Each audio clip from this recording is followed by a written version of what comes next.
Burger Brothers, Crossbows and Catapults, and Kris Darby from the Staying In podcast. This is We're Not Wizards.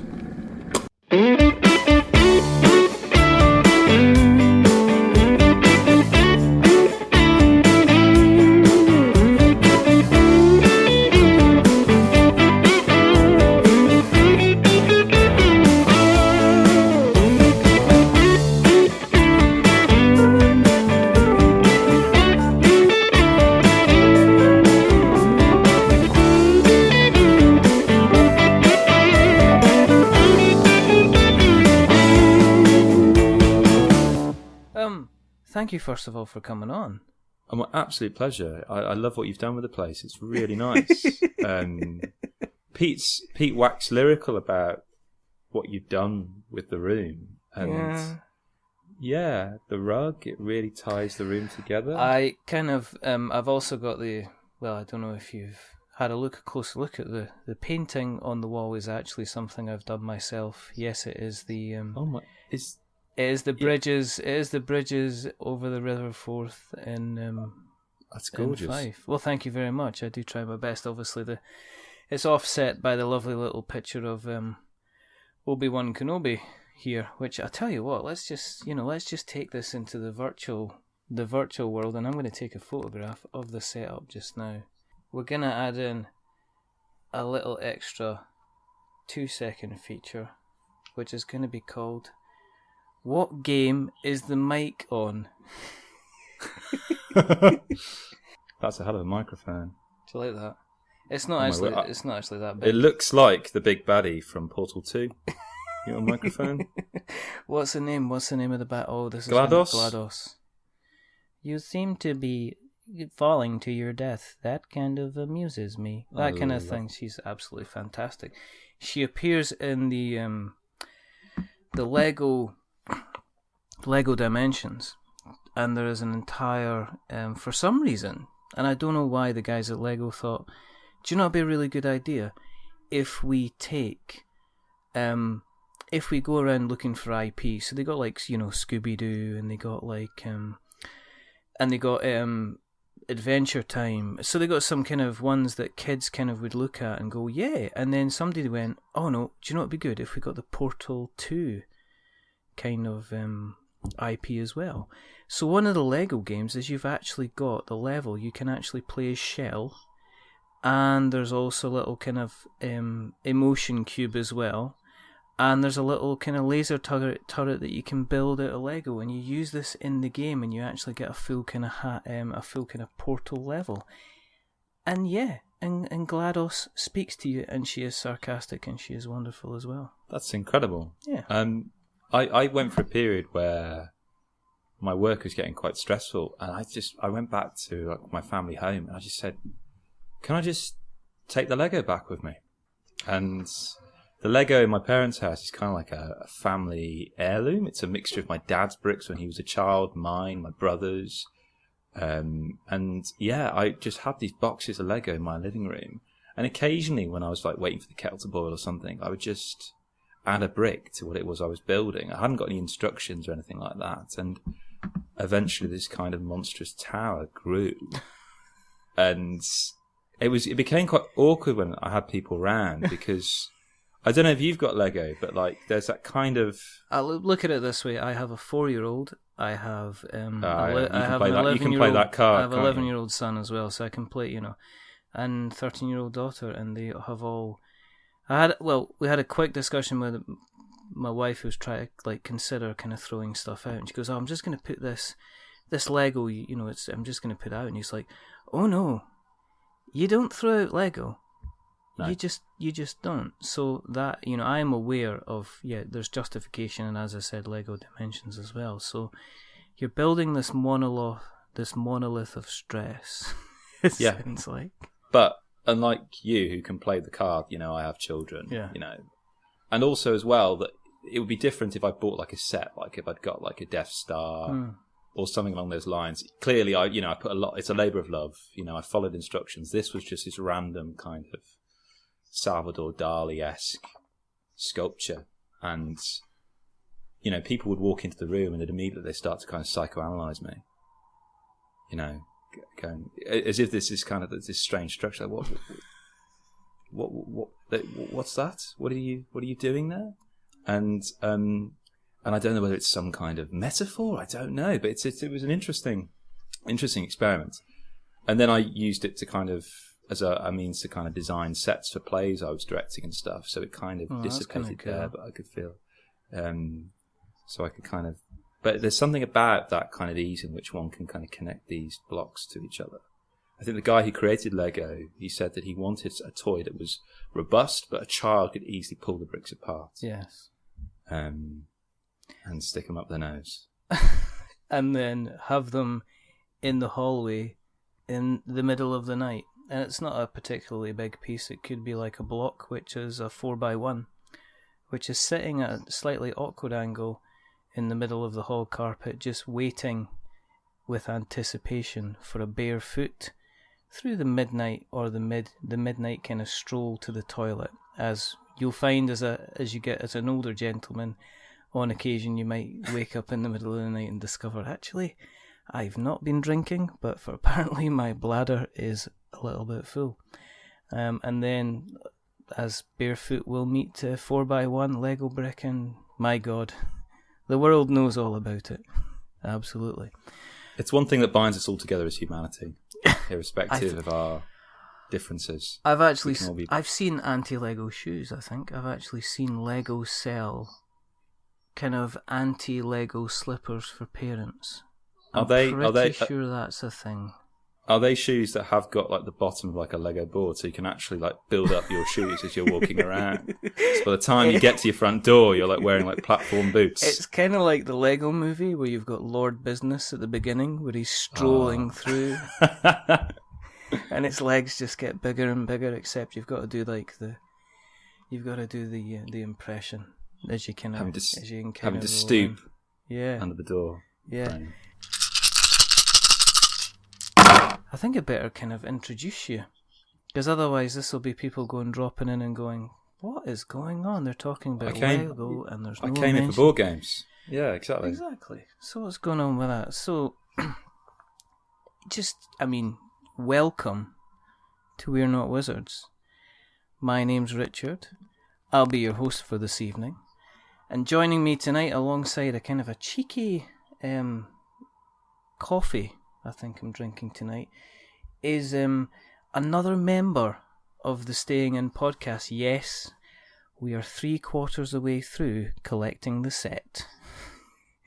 So it gives me great pleasure to introduce the rather fantastic Mr. Kris Darby, the man who is digital striding through the podcast landscape, and that's going to be the title for the show.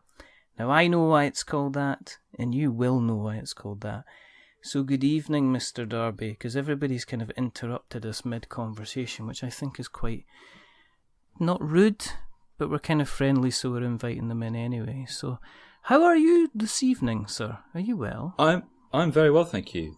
The sun is shining. Good. It is very warm here. Good. I'm very well. I've got to the end of a long bout of marking at the moment. We're in the thick of marking. I feel quite good about myself.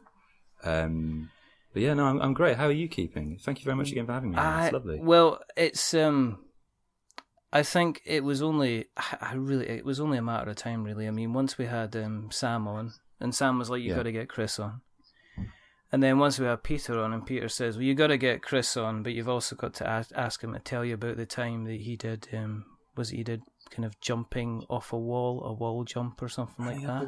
I was trying to think about this. It might have been because we all, the Staying In crew, we all met at university.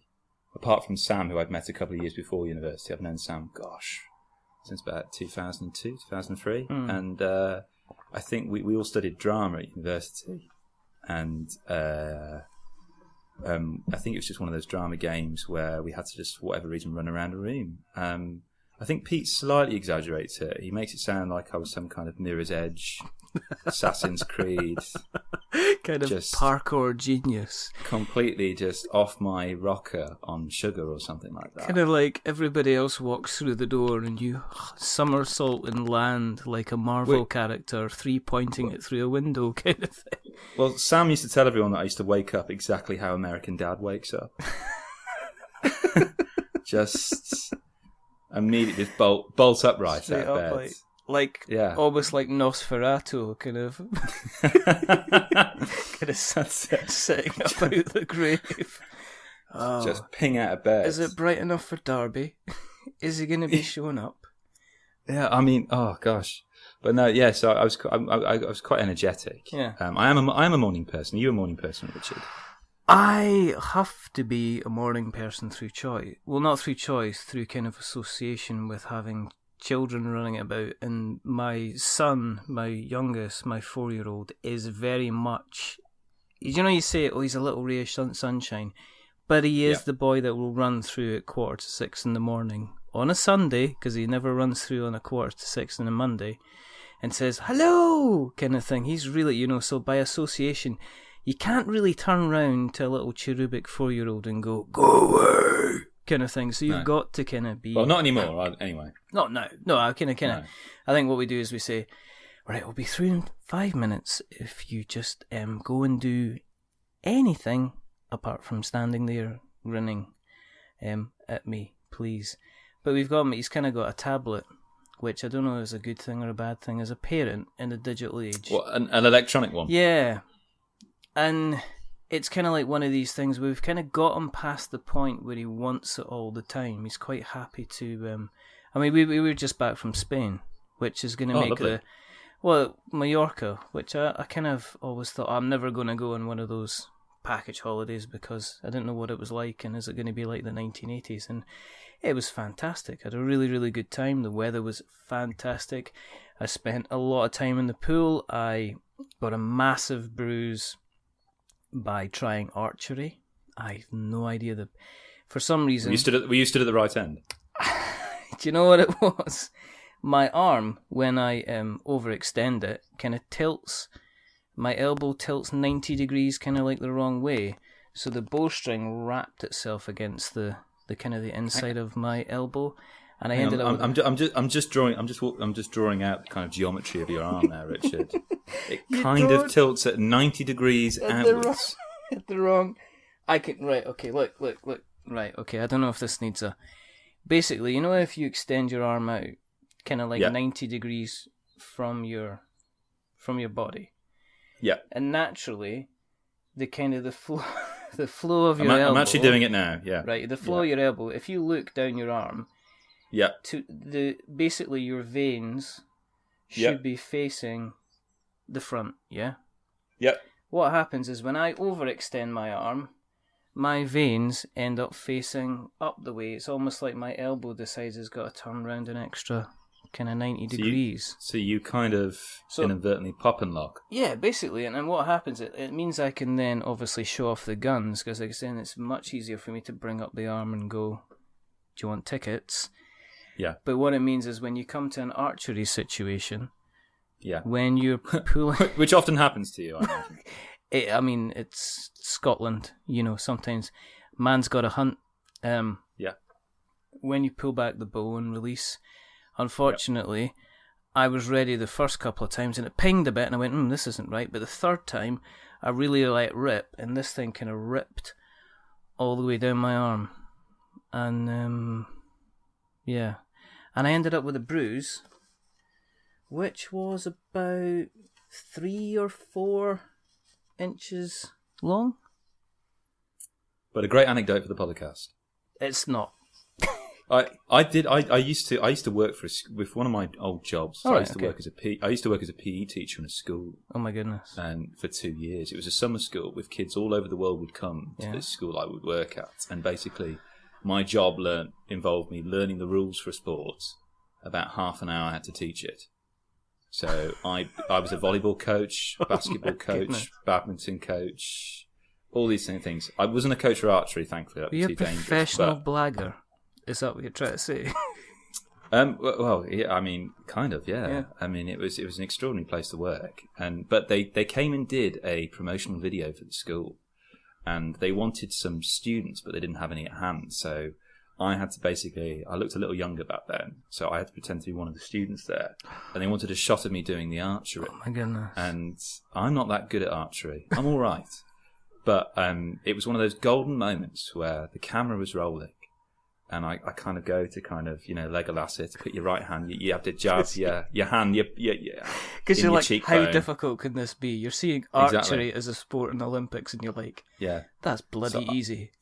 So I was channeling Legolas, Hawkeye, Kevin Costner, Robin Hood, Prince of Thieves, and I got a bullseye straight away, and they got it on camera. And you can find it on YouTube somewhere. I think you have to find this. You have to find this so we can put it in the show notes. I will do, definitely. But yeah, it was one of those golden moments, really. Like one of those freak kind of chance kind of situations. It was a great job. It was a great job. It was. I had to.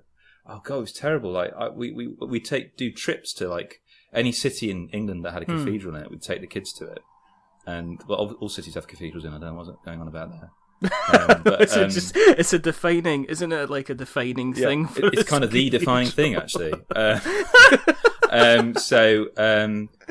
it was terrible. Like I'd go on Wikipedia because I'd have to be given like a tour around the city, and I have to go on Wikipedia to kind of learn all the facts about this place. Or if we were lucky, we'd get there and we'd find another walking group, and we'd secretly piggyback on theirs, and I would just repeat what they'd said to the kids. But they got to the point where the kids weren't interested, so we just start kind of making stuff up about what was going on. Like, oh yeah, we were in Oxford. You go, oh yeah. Bob was educated there. Like, oh really? Yeah, pointing to one of the colleges in Oxford. Or there was one teacher we had there who his kids were really obedient. Like, they would stick with him constantly. They wouldn't just wander off and try it on. We're like, why? How's that possible? And basically, he told them, these kids that had travelled abroad, some of them from the ages of like 9 up until 18, he told them that the English squirrel was the most vicious creature. And if you look at it the wrong way, it will just like tear your face. And these kids were just petrified. I'm getting this kind of Monty Python and the Holy Grail kind of scenario. Yeah, that's no ordinary rabbit. I don't know if it's very good pedagogy, but it really worked. Really worked. You could just imagine that even if like one came running towards you, if the guy's like, "What are you having for snacks, Dan?" Well, Dad said I need to be healthy, so he got me a bag of monkey nuts. Or like it was like the Great British Bake Off squirrel. Terrifying. Running towards you as you're like opening up these monkey nuts, this thing screaming at you, wanting to get some of your healthy snack. Have you ever had that? Where like, oh gosh, I remember when I was a kid, I remember being sat on a beach. And we'll get to the ball games in a bit. But I was having a jam sandwich as a baby, and a seagull came down and took it out of my hands. And I've kind of felt there's this kind of debt that needs to be settled. I don't know how I'm going to settle it someday. But I just feel it there, this kind of Count of Monte Cristo-esque kind of revenge plot that one day I need to act on. Is there a possibility? There's 2 ways you can do this. You could go take a trip up to Scotland, and you could go to a place called Anstruther, which apparently has the best fish and chips in the whole of the UK, because the fish and chip shop keeps telling everybody that that's the case, and they're very, very nice, which is good. But generally what you do have is you've obviously got the tourists who are very, very clean, to the point of actually cleaning the bench they were actually sitting on before they get on their motorcycle and head up towards the Highlands. And then obviously you've got the rest of us Scottish people that as soon as we're halfway finished, we'll just toss the thing to one side, and that obviously attracts a lot of seagulls. In a dance as old as time.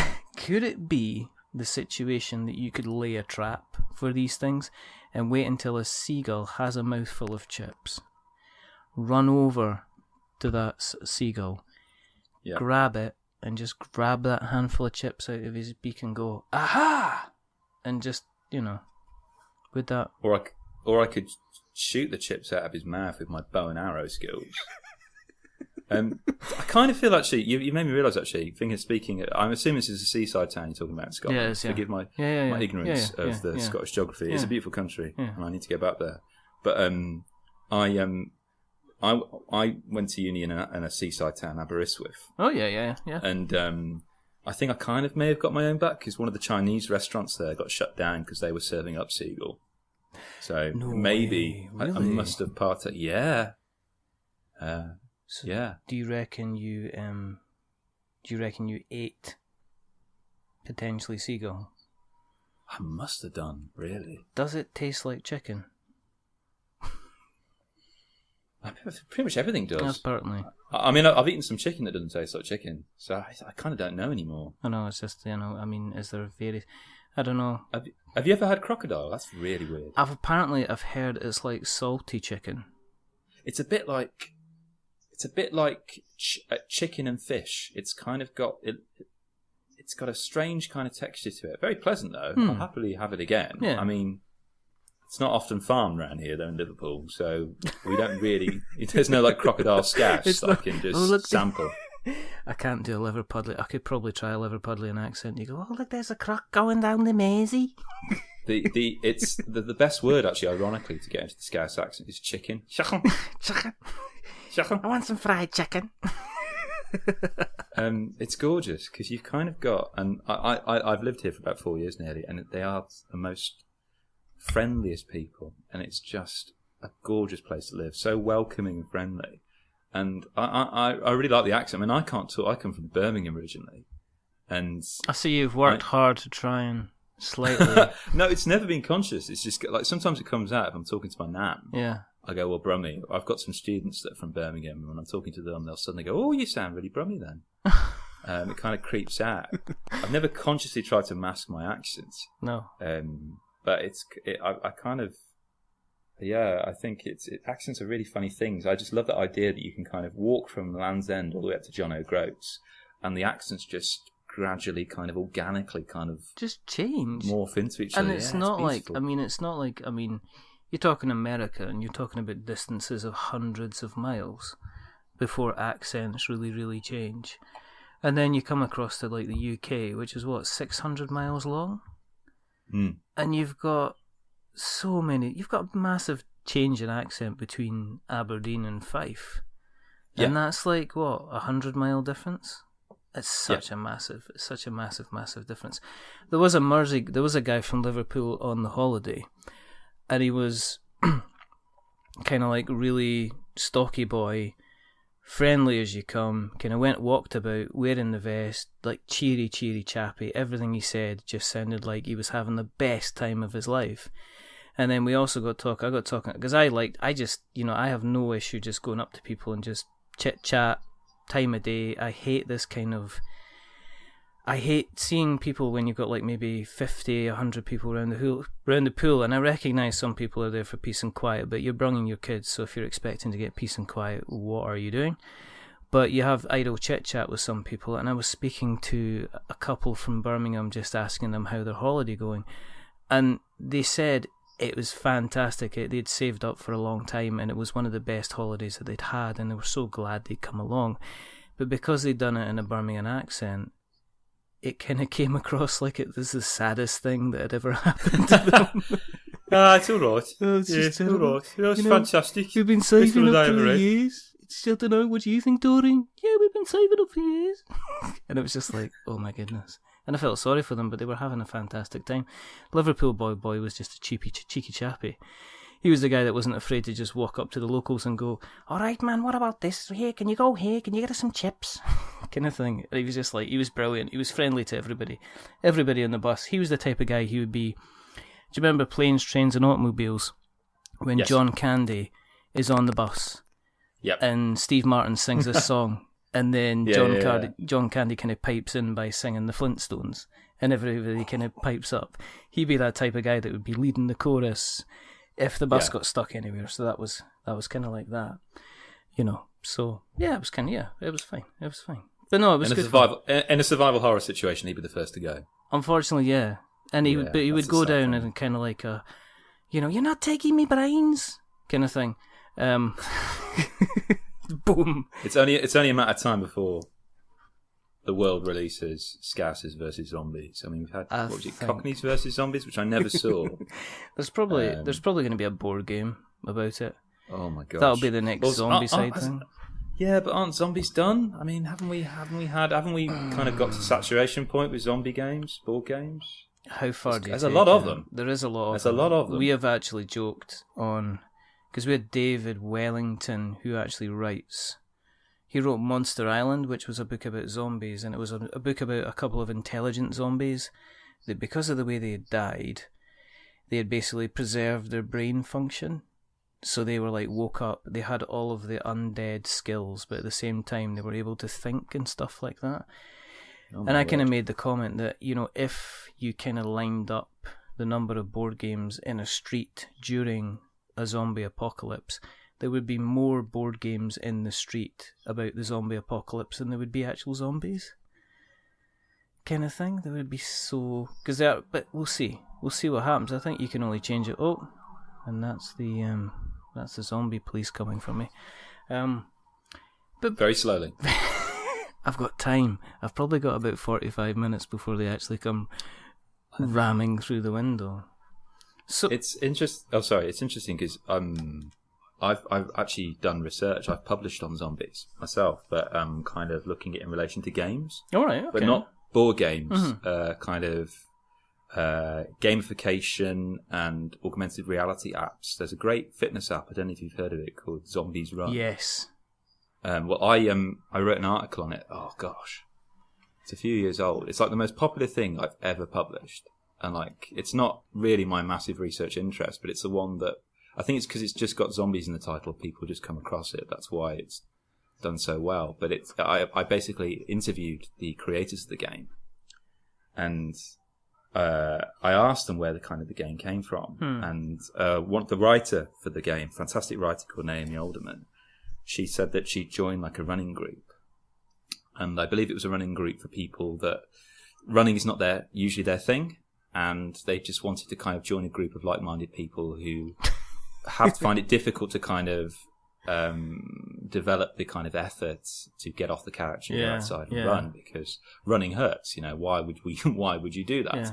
Yeah. And she was sat there with a group of people. She stood there with a group of people, and the kind of trainer said, "So, why are you guys here?" And one person said, "Oh, I want to get fit." The other one's like, "Oh, I want to lose weight." And then one person piped up and said, "I want to outrun the zombie hordes."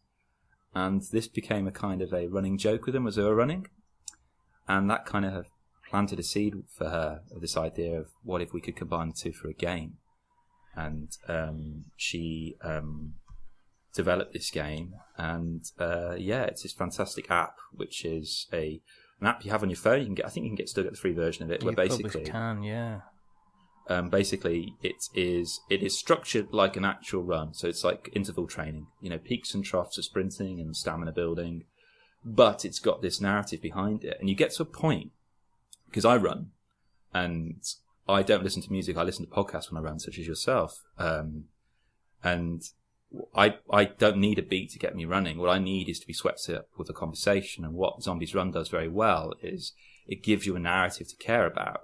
And there'll be moments in it, because it's hooked up to your phone and GPS. It'll say, okay, there's a zombie. It's about 100 meters behind you, and it's closing fast, and you have to pick up your pace.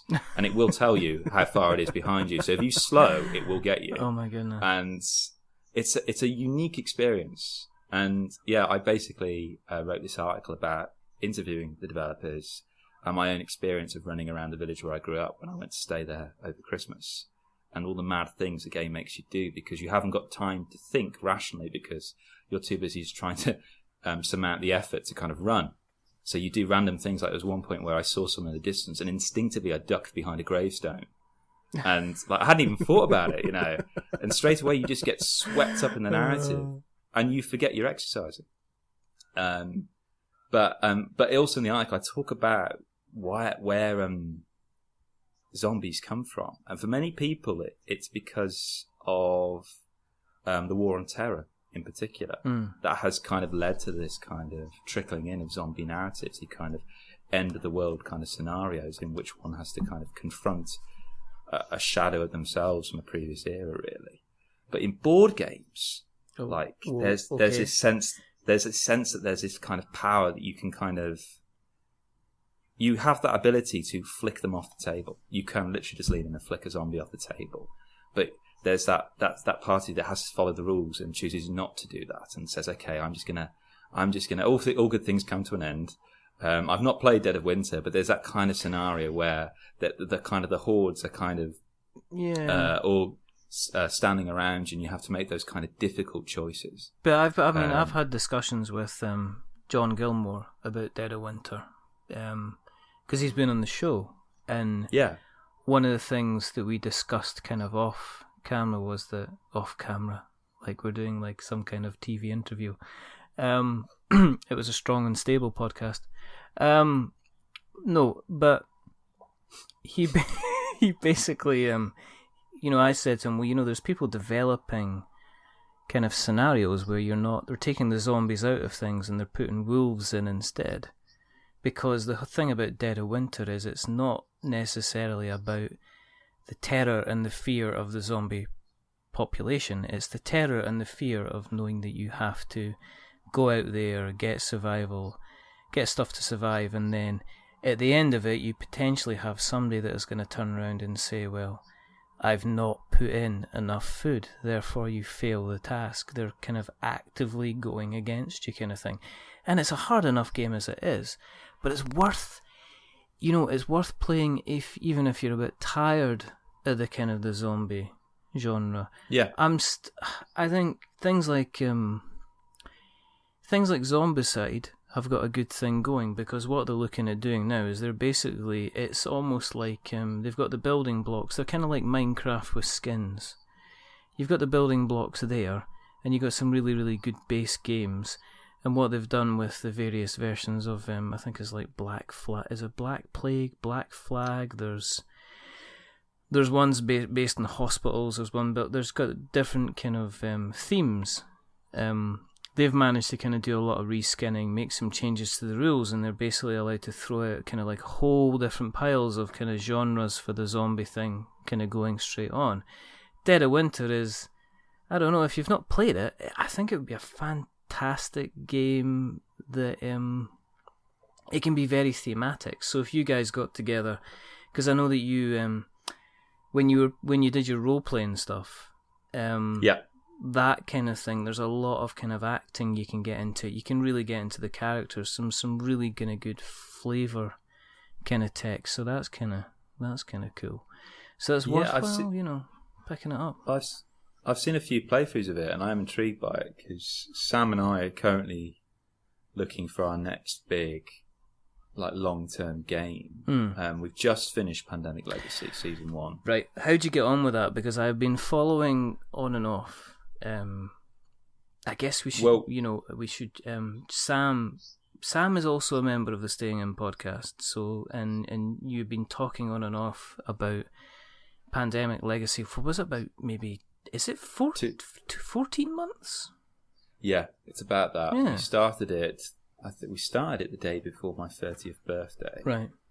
I'm 32 this year. Wow. So we started it quite a while ago. It's been a bit of a labour of love. Initially we started it off as a foursome, but then it just became quite difficult for the four players to kind of get together, so it just became both Sam and I, really. And it's not often that we're able to get together, just the two of us. I mean, he doesn't live that far away, but just our kind of shift. It's just one of these things, isn't it? Yeah. Exactly. And that's the thing about a legacy game. And the thing is, I'm a very patient gamer. And same with like box sets and things and series. I like my content kind of meted out to me. So and what it's quite good is I've heard other people's experiences of Pandemic Legacy. So Pandemic Legacy, I imagine your body listeners will know what it is, but it's basically it's a game of pandemic on steroids, which is basically you have to cure the world's diseases, but it's a legacy version of the game. So basically, every time you play the game remembers what you did last. You're playing a year in the life of the planet Earth, trying to fight off infections, making choices, that will affect other choices later on and outcomes and things. And every person's game in the world is completely different. And it's kind of a one-play kind of scenario. You've got a maximum, I think, of about, well, you get 2 attempts at each month, so roughly, I think, 24 plays. So we've got our money's worth for it completely. But we did very well. We did the last 2 months in one go. Yeah, fantastic. It is like a blockbuster kind of disaster film in a box. We're kind of late to the party. I think the conversation about season 1 has kind of been and gone, really. People have played it, and everyone's now hyped up for season 2, which is supposed to be out, I think, in autumn this year. Yeah. But it's one of a kind. There had previously been Risk Legacy before that kind of invented the whole legacy thing. That's actually quite old now, Risk Legacy. And then one of the designers for Pandemic Legacy, he created Seafall, which kind of got mixed reviews. Yeah, I heard that. I mean, I think it was one of these games that I think everybody, when Pandemic Legacy came out, everyone went, right, that's it. This is it. Legacy games stride forward. And I don't know what happened with Seafall. If I heard that there was a lot of ideas they wanted to include in the game, but then they decided to ship out the game. I think it could have done with maybe an extra half hour in the oven. I think there was a lot of additional ideas they wanted to get to the table, and it ended up being a bit kind of okay. So it was a kind of it was a good 6 out of 10 type of game. I think that's what people would have said. And it was really weird because I think Pandemic Legacy came out, but I've not heard a massive number of other legacy games that have come out, which everybody's going daft about the legacy games. If you play legacy game, and people will mention Risk, or they'll mention Pandemic. The only other one that I've seen which is semi kind of legacy is Mechs and Minions, but again, yes, I've heard people talk about that. I've not heard people actually talk about it. You've got some baby ones out there, like there's a card game that I believe I'm going to butcher the name of it. It's called The Ravens of Frisarashi. Forgive my pronunciation, but Osprey Games, I think, produced it. Sam's got this. And it's a card game. I think there's a legacy component to it, but it's such quite a difficult card game. I've only played it once, where basically it's an asymmetrical 2-player card game where you're having to interpret the dreams of the other player, and there is a legacy component to that, but it's kind of very tight in the box. I think it's just kind of I think it's a legacy up to like 3 plays. You kind of unlock bits more of the story, but that's a kind of a micro legacy. So you're kind of getting legacy kind of migrating into those kind of card games.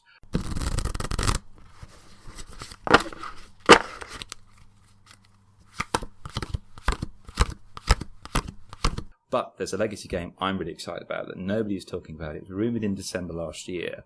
Have you heard of Burgle Brothers, Richard? I have heard of Burgle Brothers because I've heard the box that it comes in is apparently the shape of a tower. Yeah, and it's also a tower heist. I'd watched playthroughs and unboxings of it. So when I actually bought the game, which you can only order from America because it's an independent designer, Tim Fowler's, and it's so independent that when I emailed asking for an update on my order, he emailed himself. But because basically it is like Tetris putting all the pieces back. I've got it down to an art form now, but it's a great game. Honestly, it's one of my favourites. Like my partner, who I play games with, it's her favourite game. I actually keep it in her flat because there'll be sometimes she'll be like, oh, let's just play it. I just really want to play it. And basically, like Forbidden Desert or Forbidden Island, another Matt Leacock game where you've kind of got that grid of tiles. You kind of get the board up and you've got the tiles face down. So it's a random kind of level you've built. Yeah. Well, picture 3 sets of those. And there are bits... I'm looking at something on Etsy, which I've just done a quick search. Oh, the tower. Which is just the tower, and it's like... Yeah, that's an optional extra. I keep umming and ahhing about buying that. But basically, imagine... £50. Yeah, that's the umming and ahhing. And so basically, imagine you've got this grid, I think it's about 4x4 or 5x5 of these little small squares face down. And in between some of them, you've got these like wooden sticks which represent walls. Because you're basically looking at a floor plan of 3 floors. Oh my goodness. And the aim of the game is you are a team of high-profile thieves. Each one of you got your own skills. You come in from the ground floor. You have to sneak around the floor, find the safe, crack it, then find the stairs to take you up to the next floor until eventually you work your way up to the roof and escape. And it's a cooperative game, so you're working together as a team. But on each floor is a security guard, and there are cards which determine where they are and where they're going to. And they have, on each floor, there is a number of moves that they can do to move in that direction. And it obviously increases with each floor you get up to increase the difficulty. Yeah. So you know where they're heading to, but you don't know where they're going to go to next once they've got there until you flip the card over. And you have to make sure you're not seen. So it's kind of Metal Gear Solid. You're kind of having to sneak around them whilst flipping over tiles, not knowing what rooms you're going to go into, whether it will be something that's going to set off an alarm. It's a laser trap, okay, that's going to use two actions to get there. Oh, it's a motion sensor. I have to stop here and then I go here because if I move through that, I will trigger an alarm. And the security guard will not carry on where they're going. They will come to the alarm to see what's going on. And then you'll open the safe and you're like, oh, what's in here? Oh, great. I got a stethoscope that will help me crack the safe on the next floor. But I've also got a chihuahua that will happily just run off from me. And I have to go and get it. So it's Sam's slogan for it is you don't know what you're robbing until you're robbing it. It is one of my favourite games. I literally just went into Google and I wanted a heist board game. I was like, is there such thing as a heist board game? Yeah. The closest I got to, there was an old Cluedo game, which is a really good hidden movement game, I think, from the 80s, which is quite rare now, quite tricky to track down. That was the kind of closest, but this popped up and it just delivers. But I've played so many games of it. They've actually created an app online where it'll generate the floors for you as well, so you can generate different wall configurations. It's absolutely fantastic. There's tons of replayability, but there's a rumour going around, and he actually confirmed it on Twitter in December last year. He's making a legacy version of it, and I literally have no idea what it's going to be like. How's you going to do that? Is that going to be like these? This is going to be stickers on the board, and you're going to have a security camera that you've triggered that is now active, or? I have literally no idea, because bearing in mind, I imagine it could be something along the lines of kind of like what Memoir 44 did, where you had the kind of campaign book, and if you wanted to, you could kind of stitch all together all the different missions into one larger campaign. Yeah. I imagine it might be something like that. I'd hate to, because it was about £30 to buy it, and I can't remember what the postage and packaging is. I'm currently checking what the postage and packaging is. honestly, it is fantastic. Honestly. You can play it with 2 players, it's 2 to 4 players, or you can play it by yourself if you want to. You can play it solitaire if you want to. It's absolutely fantastic.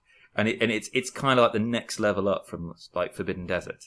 And it's just, and you literally don't know what, you can either choose, it's got great little mechanics in it. So for example, say if I'm on the 3rd floor, now one of the actions is I can choose to use up an action to flip over the next tile and see what the room it is I'm going into, or I can say, okay, I don't care, I'm going to use an action to just flip and run into that room and just take what's there.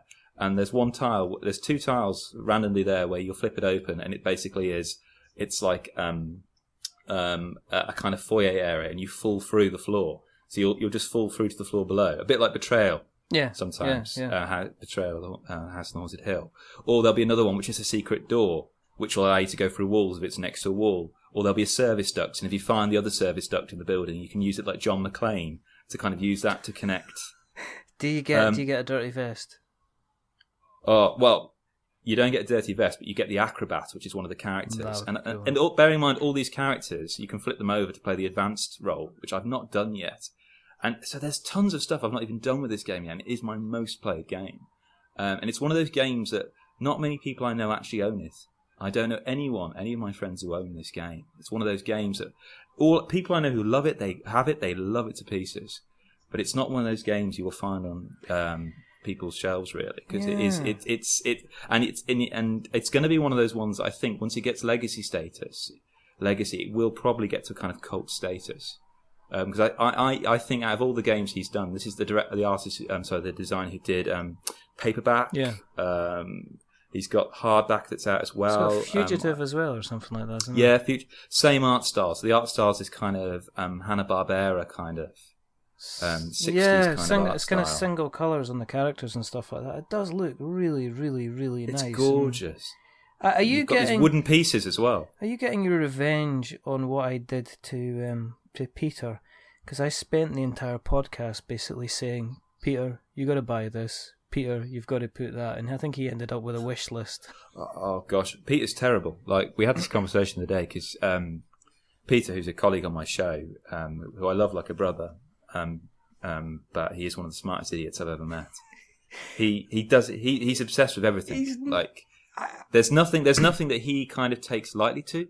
He's either completely obsessed with it, or he doesn't have an interest at all. Peter. And it's kind of frustrating because he kind of sucks you into this kind of interest. So he's convinced me to play Star Realms. I am now hooked on Star Realms. This card game. I've bought the card game. I've not played it. I've had it for a week. I've got the card game. This morning I bought the multiplayer version of it. The online campaign stuff. So I am Star Realms up. And I haven't got the heart to tell him this because I know he'll just want to play me constantly. But he's just obsessed with these kind of things. And I hate the fact that I'm equally obsessed by it as well. And this kind of game transfer where you start to dream these kind of games. And God, he's talking about X-Wings and all this jazz. And I've been round to his house. His house is crammed. My fault. That was completely my fault. I know, but be fair, that epic X-Wing game you came up with, that sounds incredible. I mean, even I, who has a kind of, I like Star Wars. I don't love it. It kind of came before that kind of stuff hit me. I was more of a Lord of the Rings person. Lord of the Rings was my thing. Oh, okay. And incidentally, if you want to play a good two-player game that is very hard to get a hold of, Lord of the Rings Confrontation I can recommend. Really? By Reiner Knizia. It's a two-player game. It's very hard to get a hold of. I wanted to buy a copy of it for my brother for his birthday, but oh my gosh, they sell like hotcakes online second-hand.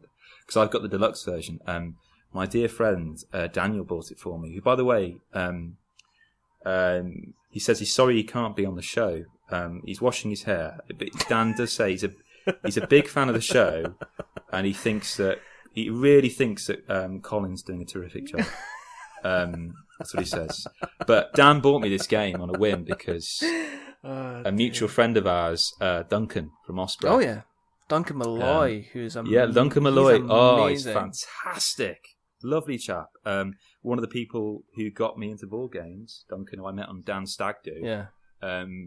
He recommended it to Dan, and Dan bought it for me. And basically, it's a two-player game where, funny enough, the board is kind of twisted, so you have the corner facing you. One person's got Mordor, the other's got the Shire, and you've got these characters that each have certain abilities, and they're on these kind of raised kind of stands, and they're facing you, and the enemy can't see which characters in which areas. So it's kind of a bit like this kind of chess, but you don't know who the person is until you enter their area and they turn around and they can see who you are and you can see who they are. And then it's a case of playing cards, kind of Fury of Dracula style, to kind of see, whether you've beaten them or not. And it's this great kind of tactical game in a box, but it's so beautifully thematic. Little things like if Gandalf gets killed, he automatically, you can play a card and bring him back, but he spawns in is he white? In Fangorn. Oh, right, okay. Yeah, so it's lovely little things thematically that are in there, but that's a great little two-player game by Reiner Knizia, who's one of those designers that's kind of pretty solid in terms of the games he makes. I played a game of his the other day at a board game cafe. Battle Line, have you ever played that? I've heard of it, yeah. I've not. It's an oldie. Actually, it's not that old, actually. It looks a lot older than it actually is. The art style is really nothing to write home about. And I'm quite and I don't know if it's because I teach in the arts, but I'm a bit of a snob when it comes to gaming art. It could be the best game in the world mechanically, but the art style, if it's not very interesting, it's going to really put me off it. And it's awful, I know, because I'm judging a book by its cover, but I like games to have this kind of wonderful kind of visual acuity to them. And I know that particularly, that materials are expensive and some concessions have to be made. Yeah, art itself seems to be, I think it's one of these things that's in the board game community that people are actively kind of supporting creators, which is a good thing.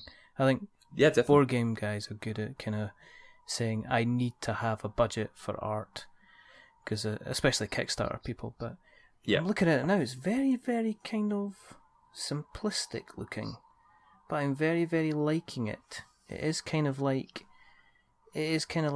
here is your history book about what a hoplite looks like, or what a pacifist looks like. Yeah, it's an odd one, really. Yeah. It's I don't know how tied in the theme is to the cards, because basically it's kind of like several mini games of poker. Mm-hmm. You kind of play the game, and it's kind of got that Lost Cities kind of vibe, in which you've kind of got this line in front of you with a series of different sections, and you play your cards from each section. You'll kind of counting the cards, predicting what the other player has, and whether you should play this card here, and certain sets. The certain sets, the tricks you can make, they're not named after poker things like a royal flush. No. They're given like militaristic terms, which is quite nice. But again, I don't really know much about military history, so maybe the theme just doesn't work with me. But that was quite an interesting kind of two-player game. But it's the current obsession for two players in my local board game cafe. So they kind of highly recommended that. But that's the thing that Knizia does very well. He has these kind of very kind of robust mechanics. And you can put two Knizia games side by side, and looking at them, you think, oh, they just look so different. But it's when you get down to the kind of meat and bones of them that you start to kind of see that actually, gosh, yeah, there's this kind of trademark. Yeah. It's like those particular engineers in or car manufacturers. You know, they put their little trademark on the engine, so you know it's theirs. Yeah, exactly. And you kind of see that in a Knizia game. I mean, this guy made.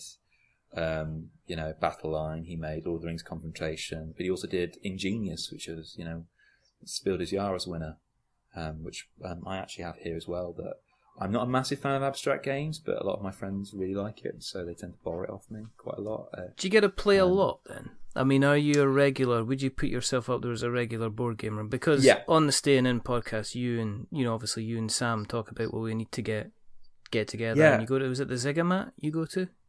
Oh, we go to the Ziggurat. We haven't been together for a while. Yeah. Our new kind of place is a fantastic board game cafe, literally down the road from where I live, which is called Sugar and Dice. Oh, all right, okay. And we're going to get them on the show, I think, at some point, because they're just two very, very interesting people, and they've created this lovely kind of atmosphere there, and they've got some fantastic games. But they're just equally passionate and plugged into the hobby, and that becomes really infectious. I think we're still a bit in the honeymoon period of board games. Like, we've been into it hard with the hobby about, nearly 2 years now. It's that wonderful thing. I don't know how you found your way into it, but it was kind of that thing of rediscovering something that we felt we'd maybe have grown out of when we were younger. Yeah. And what was quite nice of Sam and I, was that it all happened at the same.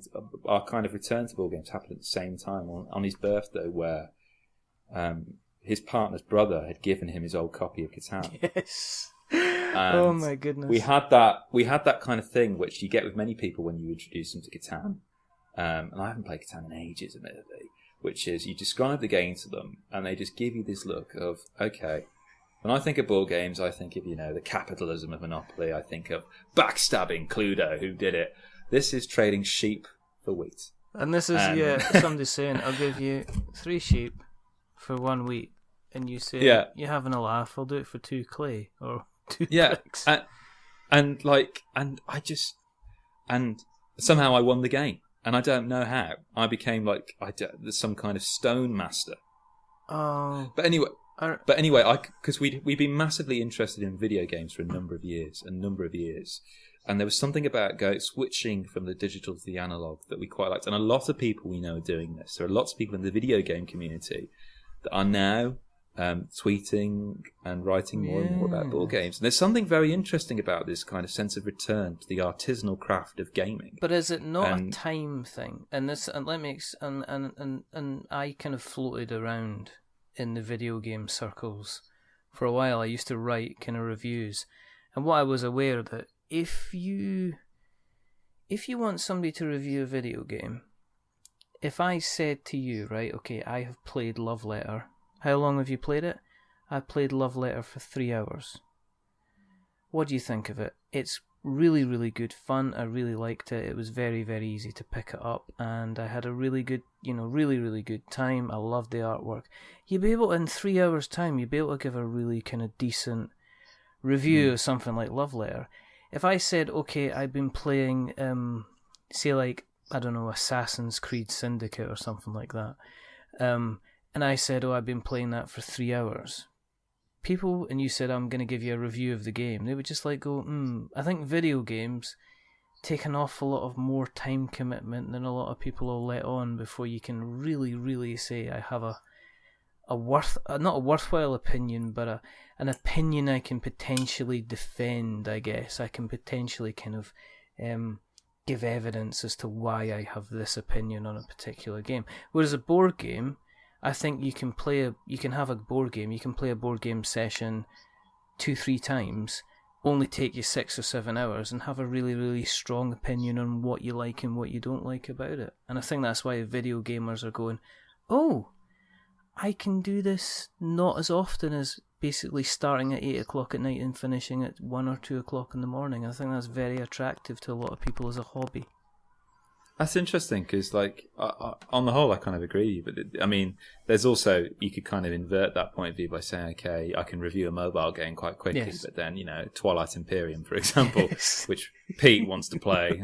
This is the man. This is the man who, when we were driving on our trip to Snowdon, before we'd even parked up, he was talking about us doing K2. We're completely unaware of what K2 was. And how it was slightly bigger than Mount Snowdon. I think it was interesting on your show he was talking about H.P. Lovecraft. Yeah. Oh my gosh. And again, I can feel myself spiraling down that bloody rabbit hole because Sam and I have our thing now we're doing together is Arkham Horror the card game. Yes. So we've played the tutorial mission, the first mission of that. We're going to do that again this Friday before our half marathon, which is perfect training for it. Of course. I mean, you might as well run in fear, if anything. Because I know Sam will be using the run to kind of stew over tactics for the next mission. Because he doesn't like leave the game behind. No. He kind of takes it away with him. Whereas I'm quite blasé. I will kind of just leave it behind. He was talking about that with Subterfuge. Was it Subterfuge you guys were playing on the mobile app? Yeah. I just didn't have the time to play that game. A great sounding game. Yeah. Honestly, it's brilliant. I mean, it's what you were talking about earlier. This idea, this theatricality, yes, that the kind of the games that exist beyond the game itself, and the kind of the backstabbing kind of conversations, the tactics, it's that social deduction kind of quality that board gaming can offer. You get that with a mobile platform, yeah, in which this movement of a pixelated submarine from one base to another carries so much with it. So much time and effort has gone into that just kind of moment. And it's just exhilarating. But I was completely blasé to that because it was just hit me in one of the busiest weeks in my job. And I would just I'd be giving a lecture and I'd get like a ping in my phone pocket. And I look down to look, because I've got my phone there for the time. Yeah. And it's just like, the updates on Subterfuge. Oh, Peter has just launched his sub in this direction. Exactly. Alex has just invaded your city. What do you do, kind of thing? Well, Alex, I mean, yeah, exactly. I mean, thankfully, I was kind of off limits. I was kind of like the Switzerland of the conflict. So people kind of left me out of it. But those kind of things. And I think what that kind of lacks is what board games can give you when you've got those people in the room and you can have that face-to-face kind of, those kind of take that moments, those kind of games of chance when you roll the dice and you can look and see everyone's faces, that reaction.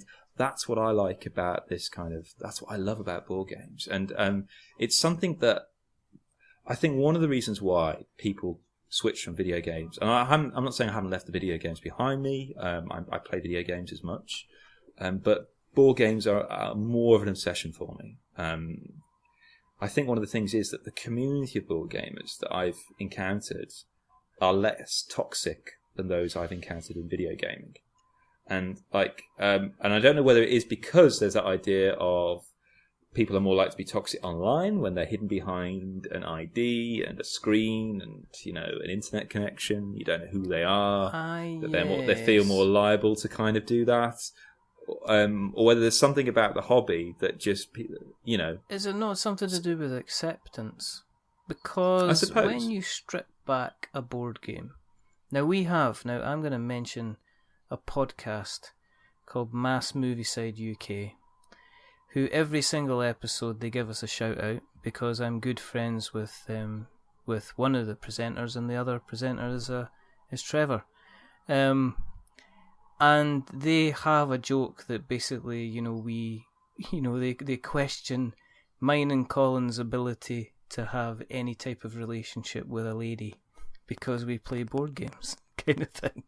So every week in, week out, they've now decided to do a special thing where what they do is, the beginning of the episode, they will take a dice and they will roll. Somebody sent them a D20. So at the beginning of the episode, they Facebook Live them rolling a dice. And if it goes between 1 and 10, they say nice things about us. If it goes between 11 and 20, then they say less nice things about us. But isn't board games about everybody knows we're actually sitting around moving bits of cardboard around, or generally living in a little bit of a make-believe world, or pretending we're orcs, or pretending we're rangers, or pretending we're burglars, and people are kind of liking the kind of, look, we're all doing something similar, and there's a little bit more camaraderie about it. No. It's interesting. I've actually started using board games in my teaching. So I give 2 lectures to my first years on play, and then in the ensuing tutorials where we discuss the topics in the lecture, I bring in a board game for us to play, and it's a small group. So the first time round, I brought in something very light and easy, like Suro. 8 players, very light. I mean, the rules you don't even need to teach; you just need to look, and it's very intuitive. And we just kind of give the tutorial while we're doing it. And the second one we did we played the Resistance, Avalon, which I like because of the Merlin card. And what became very interesting for them is that they suddenly realised actually doing something that is a kind of a geeky kind of hobby. And we do attract geeks. We do have geeks. I mean, I have lots of conversations with my students about, the stuff they watch, the geeky stuff that we watch and stuff. A lot of them are like, oh my word, you watch this kind of stuff as well? Yeah. And it's great. But there are some there that suddenly it twigs them actually that this is no different to what we do. This is no different to what I'm studying. Yeah. This is no different to being a play or doing any kind of performance, because play is one of those things that is at the core of who we are as human beings. Like in some of the old Greek tragedies, it was all about different kinds of play. It would be about the organised play of rules, in society and in the world, and then the kind of the capricious kind of play of the gods, where everything was chance. And the Greeks loved watching plays in which these kind of, these two forms of play would kind of interact with each other, and maybe the gods would win, and maybe they wouldn't, and it was just this kind of interesting kind of way of depicting it. And so so there's this kind of acceptance there. You're absolutely right, and it's funny actually, when I started dating my girlfriend, like board games was the last thing I mentioned, which is really interesting. It's kind of like, okay, you've known me long enough. Yeah. It's now I tell you, and I felt really stupid afterwards, because she was like, yeah, cool. Yeah. I mean, my family used to play games when we were kids growing up. We used to play cards and stuff. Yeah. And it's funny that, I think actually it's not so much. Sometimes I think, particularly, it's not just about board games, it's about geek culture in general. I think sometimes that actually we are so worried about what people may think of our hobbies that actually we are creating this kind of almost impenetrable kind of fence around ourselves. I mean, there's I've walked into a few kind of what Sam calls sweaty boys shops. Oh yeah, and it just seems quite impenetrable. The people there are kind of locked in this kind of game, and you feel very much an outsider there, and it feels very and there's this kind of equally to sometimes this sense of fear about anyone kind of saying anything about what it is they're doing.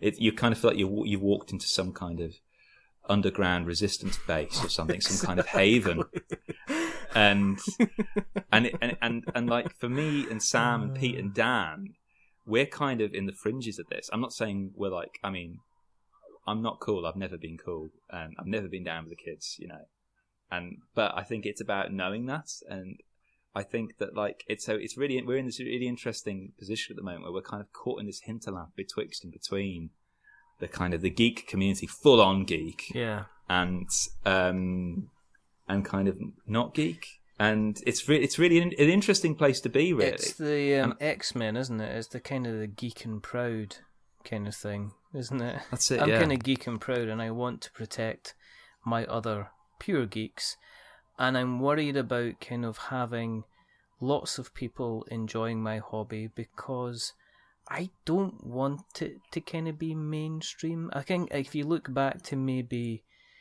when there was I guess, was it you would call the days before the dark times, before the empire or something like, I guess what I'm saying is the days when board games kind of seemed to have disappeared and moved east to kind of Europe and Germany and, that kind of thing. You got your Euro games kind of still surviving and kind of other board games. Dungeons and Dragons was still there. It was kind of going along. And now all of a sudden, and it was like there's people that are saying, well, I hung around when it was, I hung around and I went to Essen when it first began and types of things. And they want to kind of protect that identity. It's almost like we don't want it to become popular just in case having it popular kind of ruins it. I've heard people kind of talking about being worried that, Asmodee, as they are going around as a big corporation taking over these smaller companies like, say, Plaid Hat Games, who did Dead of Winter.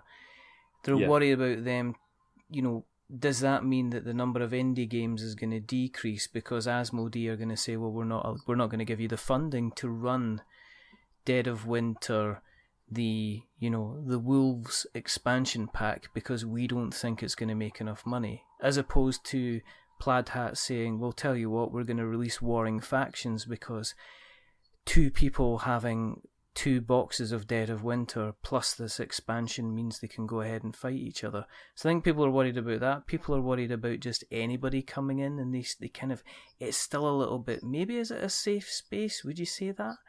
Because if you're a geek and you go into a room and it's other geeks, you can mention kind of like a quote from Star Wars or Star Trek or Lord of the Rings, and people will get it, and you'll be, recognised, and it's a nice bit of comfort, and nobody's going to actively take, they're not going to take the piss out of you. You're going to be playing somebody in X-Wing, and there's going to be intimidation, and it's not going to be jokey intimidation. It's not like when I'm going to be on the bus at high school taking my Warhammer 40,000 miniatures to go to the club afterwards, and the bullies at school start calling me a kid because I'm playing with kind of little toys kind of thing. Do you know what I mean? It's that kind of strange kind of... I guess that's maybe why the bubble's there, because they're worried about if they burst the bubble, what they're going to kind of let in.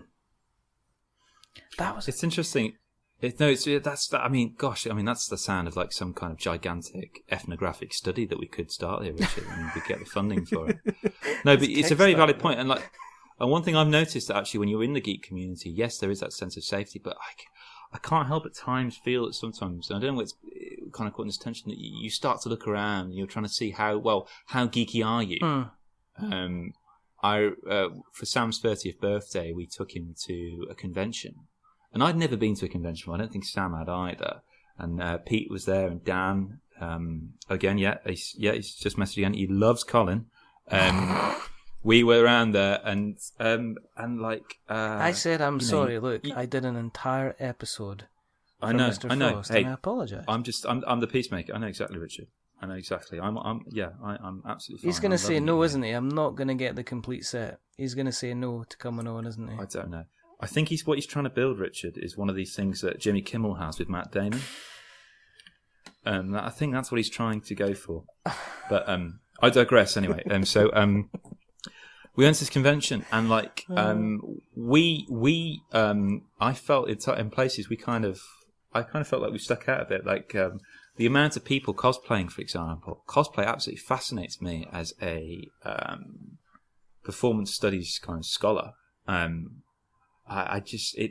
that to me is a different kind of geek to the one I am. It's really interesting for me going to those places because I'm trying to define kind of what geek I am, and I don't necessarily know that yet. And maybe I'm thinking about this too much. I don't know, but there are degrees of geekiness really, and I don't feel any kind of tension in that in the sense of kind of pecking order. No.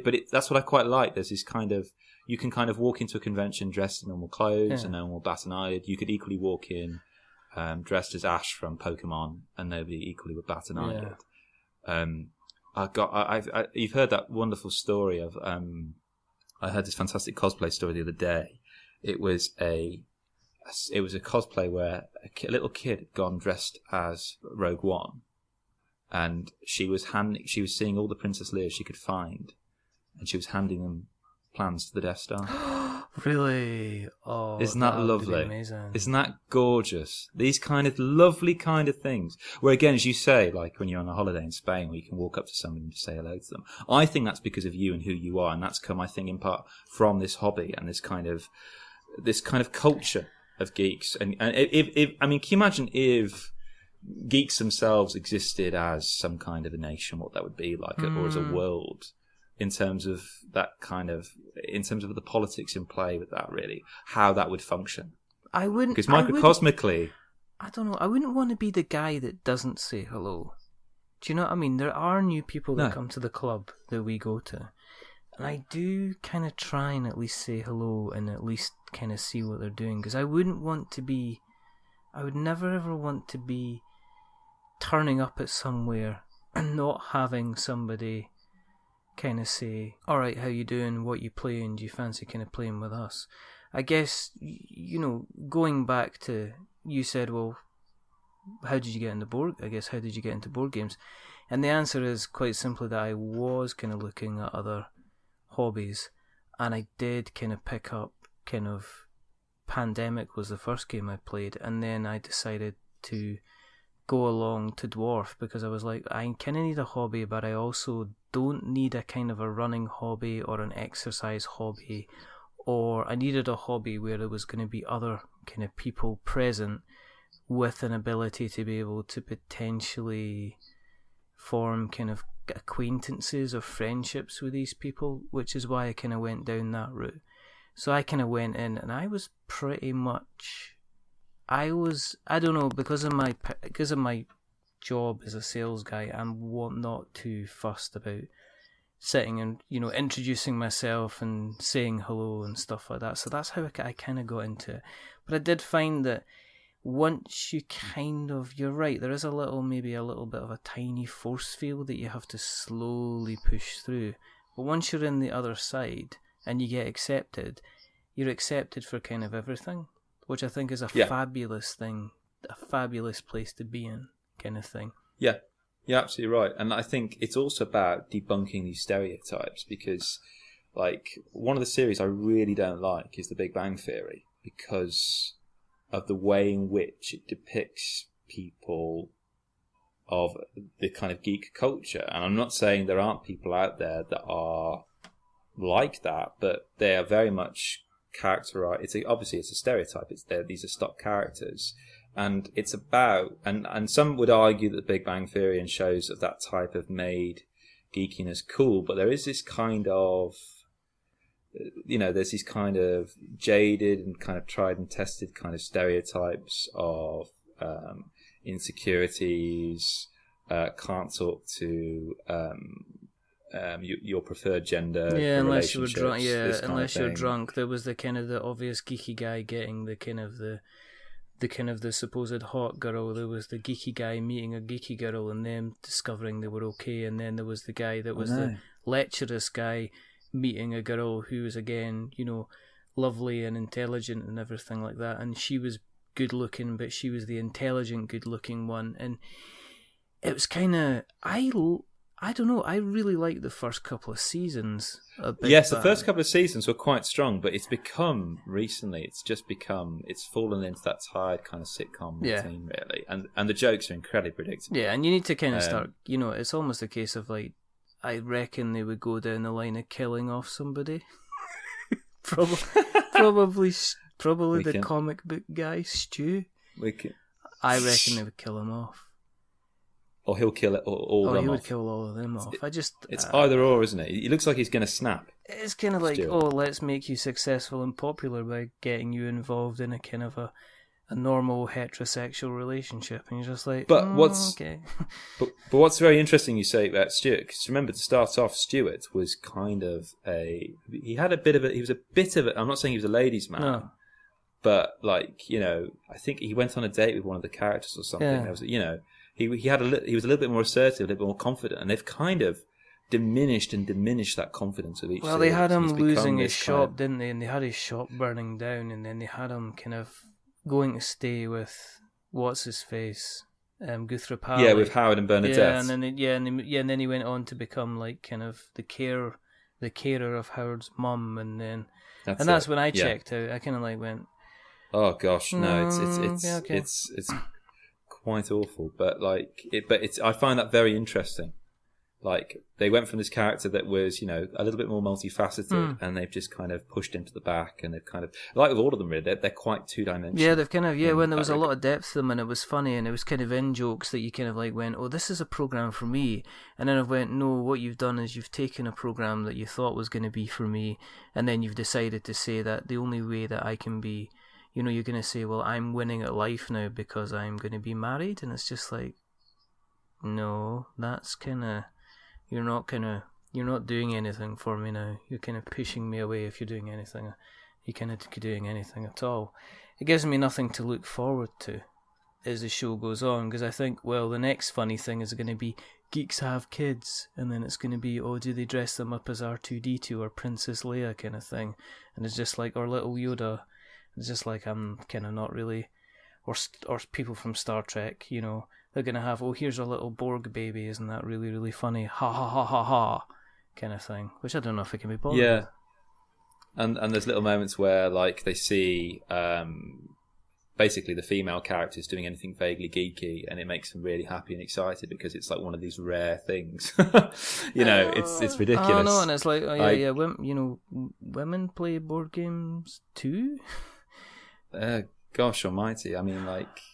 The board game, and it's probably the board game, like the club you're part of, the board game cafe near me, there is no skew to any particular gender orientation at all. So it doesn't really do a good job, shows like that, of showing how multifaceted it is. But that's just one amongst many fantastic kind of geek outlets, such as this wonderful podcast and fantastic YouTube channels that people have, which kind of show it in all its glory. This kind of wonderful multifaceted. And the community is fabulous. I mean, the community is fabulous by the fact of the people that we get on. I mean, me and Colin talk about the show, because obviously Colin is the guy that kind of drives it forward and everything, which Dan will be really pleased to know. Hi, Dan. Yeah. We talk about I couldn't rock up, and I've mentioned this before, I couldn't rock up to a company that maybe has a lot of video game influence and just ask them for an interview the same way I've rocked up to Jamie Stegmaier or John Gilmore or Chris Waddell recently, and said, oh, do you want to come on the show? And they've just went, yeah, sure. It's just that kind of, we've been continually surprised by the number of people that have kind of said yes. And we've had very few people that have kind of went, nah, it's okay, kind of thing, which is very, very good. Which is, it's fantastic, honestly. Like, I mean, just like every time, because I'm obviously subscribed to your show, I just look in and it's just suddenly, it's like, oh my word, an interview with this person. And it's just every, week. I mean, it's just fantastic. Well, we've got a few things coming up in the next month. We've actually got, I think James Hudson, who did the Grim Forest Kickstarter. Very successful Kickstarter. He's going to be coming on because I think he did a lot of interviews during the campaign, and he says, oh, I can come on anytime. I says, well, tell you what, why don't we just wait until the dust settles and we can have a chin wag. You'll have a chin wag once you've had time to actually catch a breath. So he's going to be coming on. Mr. Stephen Rhodes, he's coming back on. He's wrote some sub-quests and side quests for The Witcher 3 season. So he was on a little while ago, and he's going to be coming back on. We're going to have a good old natter about everything to do with fantastic Blood Bowl and Games Workshop and everything like that. So he's coming back on, and he's also going to talk about some other potential video game writing projects that he's doing. I know how difficult it was to pin people down in the video game industry. You always had to go find like a PR person who kind of asked, well, what's your figures? How many downloads are you getting? What's your kind of audience? Who's your reach? Kind of thing. And the board game community still seemed to be, well, you count, because if you've got 100 listeners, 1,000 listeners, if I get 10 people buying my game because of you folk listening in, then that's brilliant. I've got a result, which is always kind of very, very good. Is there anything you're kind of looking forward to? Kind of going forward Any games that you've kind of thought? I'll tell you what I'm doing now. I've set myself a little challenge. This year, it's about moving into expansions for games I already own. Oh, right, okay. So there's a couple on the horizon that I'm interested in. One is the aforementioned Burgle Brothers Legacy. I don't know when that's coming. It's just a rumour at the moment, so it might be quite some way off, even if it does happen. The other one is that Splendor is getting an expansion called Cities of Splendor. Oh, okay. And it's actually 4 expansions in one box. That's coming, I think, in the fourth quarter of this year. No, that'll be interesting because that's another one of these games that everybody I know kind of raves about it, and it's a lovely little kind of buy a jewel to allow you to buy more jewels to allow you to buy bigger jewels, and it'd be interesting to see it taps into. Well, yeah, it taps into that kind of part of, and shut up and sit down and talk about this. It kind of taps into this kind of thing that's hardwired into us human beings that we just love to watch the stuff we own grow. Mm. That kind of set collection. And, when you can pick up a card without actually having to give anything because you already have the jewels in your selection, that never gets old. Yes. And and it is basically just that mechanic. And it is just so lovely and relaxing kind of playing that game. Yeah. But that's got an expansion coming up called Cities of Splendor. That'd be lovely. And, a favourite with my family, whenever I go back, they ask to play it, is Jamaica. That's getting an expansion as well this year, which is kind of caught everyone off guard because that game came out, over 10 years ago. It's not one of these that gets. Has it not had I don't know if it's had a reprint, but I know it had a reprint a couple of years. Well, not a reprint. Yeah, it had a reprint a couple of years ago. I think. But they didn't really change much. No. That's got an expansion called The Crew, where basically in addition to racing around the island of Jamaica as you do, and it's rolling dice, it's playing certain cards, it's hilarious. You may end up on the same place and you have to fight each other with cannon and plunder their ship. It's hilarious. They're introducing this thing where now you have the option of picking up crew members at certain kind of ports as you're going around the island. Yeah. And those ports, a bit like one of the expansions for Colt Express, where you got a hostage and you can take them and you don't know they're going to be a good for you or bad for you until you pick them up.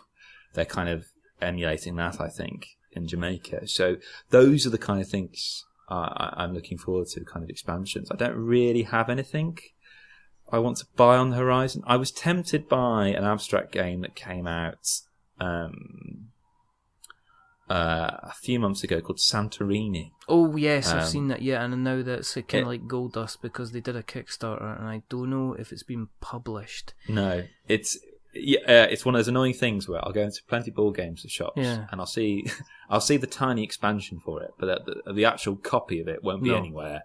It's basically, for listeners who don't know, Santorini is essentially this lovely abstract game. It's beautiful, so obviously I'm going to be interested because it's so pretty. And basically you've kind of got this board that's raised in front of this grid, and you've got these, you basically move around the board. You can only move, I think, one step at a time, and you can choose to build a structure.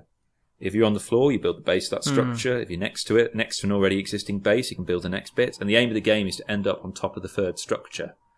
But here's the kicker. If you can see someone about to get to the top of the third bit of the structure and you're stood next to it, you can put a little blue dome on top. And that stops them doing that. And that's... So you're building this lovely little towers, because Santorini is this lovely place in Greece, I believe. Yeah. And it's iconic for these white towers with these blue domes on the top. It's kind of well, if you've ever gone to Greece, then basically I went to Rhodes, and I went to Rhodes a couple of times. And the things about the building in Rhodes is you'll have like a one-story building which is painted white because of the sun, and then sticking out the top of it, you'll have little kind of iron kind of wires, basically, that are potentially like about an inch thick. And the tour guide said that what they would do is, when somebody in Greece or Rhodes kind of builds a house, their own house, what they'll do is, rather than move house, they'll basically build an extension going up the way. So I think that's the whole point. You basically have these little kind of plastic little buildings that are stackable. So you'll put one down, you'll put another one on top of it, you'll put a third one on top of it, and then, as you said, if you get on the top, you've won, And that's the whole game. But you can stop people by putting the little blue marker. But as usual, there are cards. You'll correct me if I'm wrong, Chris, but there's cards that you can play which have influence on the gameplay. That's it. God cards, I think they're called. And it's a bit, because otherwise it sounds a bit like Othello, that really classic game in which you can almost paint yourself into a corner. Yes. When you're trying to flip over these tiles. Yeah. It's that kind of good thing that abstract games do, where it's so easy to teach, and you can play it as light or as heavy as you want to, depending on who you're playing it with. Yeah. As you kind of start to strategize and kind of work things through. But these God powers add an extra element of replayability to it, which kind of mix up the game a little bit more. Yeah. I've been tempted by it, but it looks almost too big for what it is, almost. And I don't know where I sit with it, really, in that regard. It's one of the reasons that prevents me buying it, because I'm not really... The last abstract game I bought was through my partner, and she loves it. It's a game called The Duke. Yeah. Which I suppose the most recent version of it, a similar version to it, is probably Onitama. I don't know if you've seen that. Yeah, I've seen that. Yeah. The Duke is great because it's great for those. If you've got somebody who likes chess and they've kind of got this kind of, I don't know, snobbish view of board games, you go, well, chess is a pure game kind of thing. Show them The Duke. Sam introduced this to me, where basically you've got this board in front of you, and you've got these wonderful, beautiful kind of thick wooden squares, and you've kind of got the light pine coloured, and you've got the mahogany coloured in one end, and these beautiful varnish things. And on each square on the top is the name of a title, like Duke. You start off with a Duke and two footmen, and they're side by side, and you have literally just 3 pieces on the board, you and your opponent. And on the top of this tile is a grid which tells you where that piece can move, how far it can move, whether it can just slide to that place, or whether it can hop over something there, or whether it can actually slide all the way to the end of the board and take whatever's there. But once you've moved it, you flip it over and it has an alternative movement for that piece. So it kind of doubles up on chess. But what's great, when you're playing chess, and I haven't played chess in a long time, where you're thinking, okay, there's that little bit of extra thinking time. You're having to think, okay, blah, blah, blah, blah, blah, blah, blah, and you have to kind of do that kind of Sherlock thing of mapping all the different grids and routes on the board. The Duke does that all for you, because everything's there in front of the grid. Your opponent can see the possible moves, so can you. Yeah. And it's about backing them to a corner, literally in some cases where they can't move any other place. And it's so good, honestly. And that will take any kind of chess player who kind of turns their nose up at any other kind of board game, and it will convince them to come to board gaming. And that's the kind of abstract game that just demonstrates how good an abstract game is, where literally the theme is just enough there to kind of make it have a resonance with you. So, for example, the long bowman, he can fire very far, but when you flip him over, it's the equivalent of him. And you know this, Richard, I'm sorry if I'm bringing up kind of flashbacks to your war wound. He's kind of he's not got much of a reach when you flip him over, because he's kind of almost picking up another arrow to kind of extend his arm and hopefully not snap it out at 90 degrees, and to kind of reel off the next arrow for when you flip it over again. And it's such a good little game, the Duke, and it's not really talked about that much, and it's so much better than Onitama. I think there's a lot of games out there. I've seen them a lot of the time in, say, Kickstarter. Like Santorini, you'll get a game which is like fantastic, and it'll get kickstarted, it'll get published, it'll get produced, it'll get kicked out the door, and you'll never ever be able to see a copy unless you're willing to pay like 3 figures. And that's the thing, I can't read. It's like reading the stock market. I don't know. I don't feel confident yet of knowing whether a game is going to be good or not. I think I'm the only one. I think me and Dan in our group. Oh, he says hello to Colin, by the way. Like, we're the only ones that haven't backed a Kickstarter. Like, and I know it's something you've talked extensively on your podcast. I'm always fascinated to hear just from people who are, how they choose their Kickstarter campaigns, but also the people who are behind the scenes and are actually trying to get a game kickstarted. And like, it is almost like it's playing that game, that lottery. And you're right, you're absolutely right. There are some games out there that will just, their popularity will come from nowhere and they'll be gone. That's it. Yeah. And then they'll be forced. It's like that flash pan. Yeah, like Gloomhaven. I mean, Gloomhaven is now back with a vengeance, and hopefully everybody will get their copy, and Isaac will hopefully have enough money if he wants to do another reprint, because I still reckon there will be demand for that game. But then there was like But then there's other. I mean, as I say, the games that we've covered. I guess it's interesting when you talk to somebody that's doing a Kickstarter. It's not enough. It's weird to say, how do you judge if a Kickstarter is going to be good? And I think maybe it comes down to the amount of time somebody's maybe spent on something before they press the Kickstart button. Sometimes. Because even guys like, say, Frank West, when he did City of Kings, and I've said this before, it's like, how long have you been doing this for then, Frank? He says, well, City of Kings has been sitting there for 2 years. I was like, shh. And then, it's the people that have put a lot of work at time into it. How do you know if a Kickstarter's good? I think nowadays you have almost as good an idea of if a game is going to be okay by the time when you see the campaign, because I think there's a massive push on kind of preview videos. I mean, Michael May from Two Can Play That Game, friend of the show. He's an all-round excellent chap who I think everybody should... Fantastic bloke. He's a really, really, just a genuinely really, really nice guy. He does these... He says, well, I do preview videos for Kickstarters now because I wasn't, and I was doing them for free, but it's now an industry where people can come to me and say they want to have a paid video made of somebody just playing through their game and giving a rough opinion on it, just to let people know how it kind of plays. And I think that's kind of raised, as we always say, it's kind of raised the bar. Would you go on based on something on popularity? It's hard to tell, because I've never backed a Zombicide game. I don't know if that's because the theme. I'm sure that the game is absolutely fabulous, and there's a perfectly good reason why it's on its kind of like, fifth or sixth or seventh different theme. Would I back it? I don't know. I'm not sure. Does it have enough kind of like different stuff? On the other side of it, there's games like we're gonna have a chat with. I'm just trying to think. We're gonna have there's a Kickstarter out called Ravage, which is about orcs going into a dungeon and basically fighting each other to get teeth. They're not going to get treasure.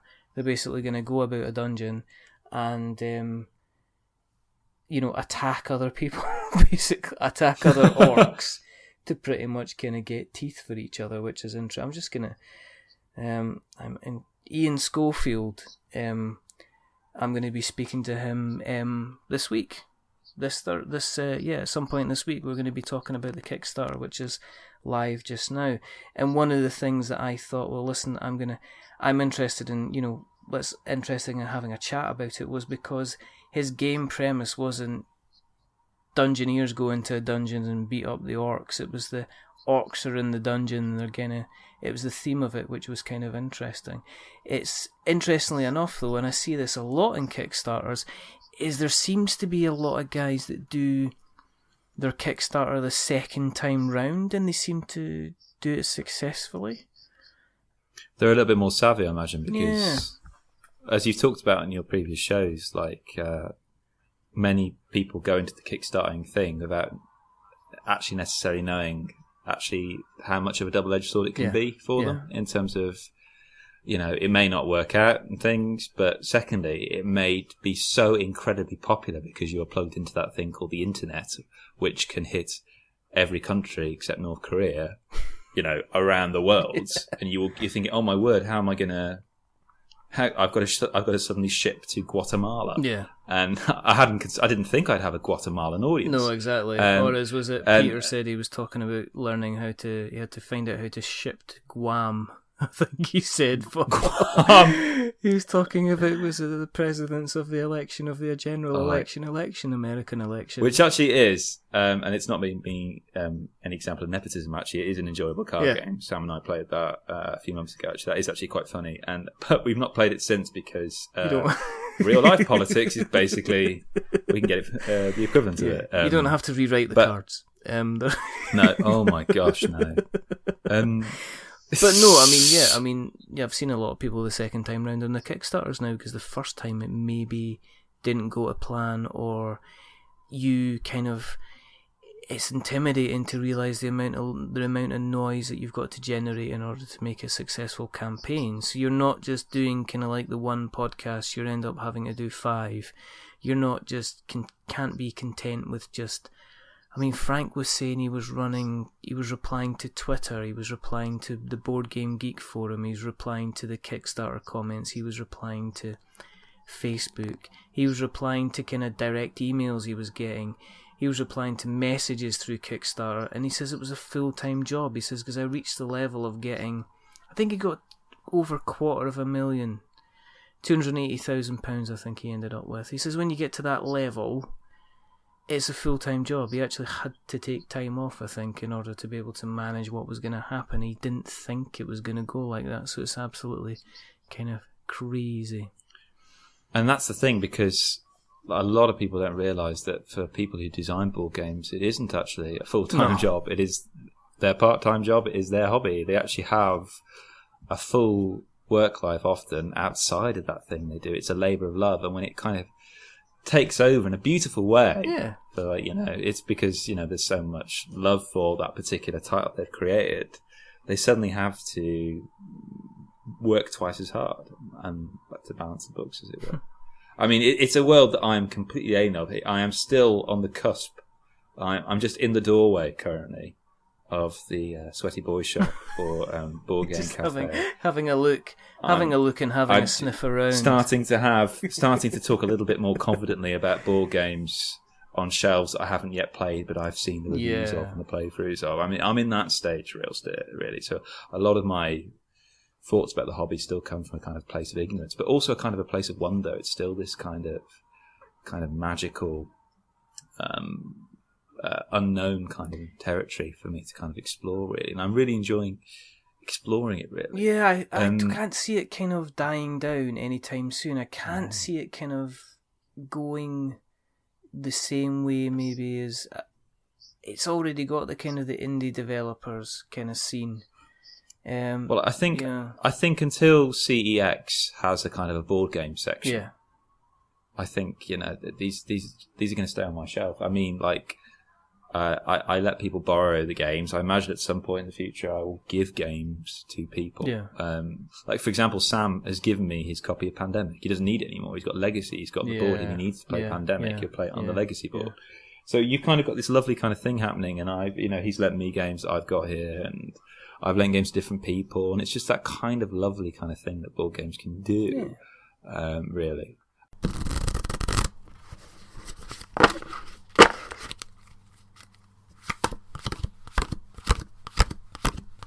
Oh, Richard, did I ever tell you about the time when I went on holiday to Cornwall when I was a child, and my father had got this house pretty much gratis, free, because it was kind of before Airbnb. A person he was working with, they were away on holiday, and they said we can have their house for a week in Cornwall. So I thought, great, never been to Cornwall before. So we drove down to Cornwall. We got there, and the first thing we noticed was the kitchen floor, which was kind of sunk into the ground. It was completely flooded. Oh my goodness! And we were just splashing around in this kitchen. And how old were you? I think I was about 13, 14, oh my goodness. I think. And so we had to fix that, lol. And then after that, my mum she either did it, she drowned one of the stick insects that they had, but they didn't tell us they had stick insects, and she was watering the plants. And that was there. They had these cats there. That were so covered in fleas, that we were all covered in fleas, that we ended up spending most of the week sleeping in the car. Oh my goodness. So we'd gone to this massive house, lovely house in Cornwall, but every night we'd have our dinner, put the plates, wash the plates up, put them on the side, then we all go in the car to go to sleep. Oh my goodness. In the car park, on the drive outside. But the highlight of that holiday was my brother. It wasn't the gorgeous weather. It wasn't ice cream on the beach. My brother and I found a board game. The reason I mention it is it's probably not a board game that you are familiar with, because nobody talks about it anymore. It's one of those wonderful things that you can kind of discover in a charity shop now. I mean, you can get it for like 70 quid online now. It's a game from 1983. Yeah. Ignore the fact that it's got 6.5 on Board Game Geek. Okay. It's called Crossbows and Catapults. Oh my goodness! Oh, what really? Oh, wow. Okay. That's such a good game. Have you played it? Yeah, I played it years ago. Oh my gosh! You know, you're the only person. Game.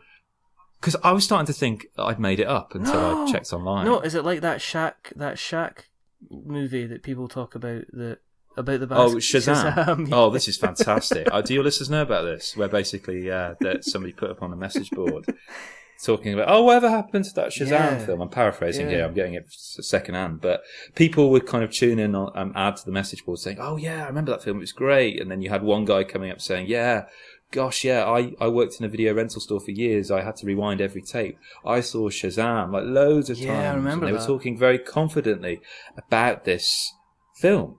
But the film doesn't exist. Apparently not. And then people have like some kind of shared mental, kind of not delusion, but they have some shared kind of memories, memory building, which they've done before though. They kind of did they did an experiment where they basically, using a computer, they took pictures of people when they were younger as kids and put them inside like a hot air balloon. And then they shown them a photograph of them inside a hot air balloon and said, do you remember that day? And people were able to invent entire stories about their trip, about what they ate, what they were wearing, what the balloon was like, the fact that their dad was scared of going in the balloon. And this is the Shazam thing.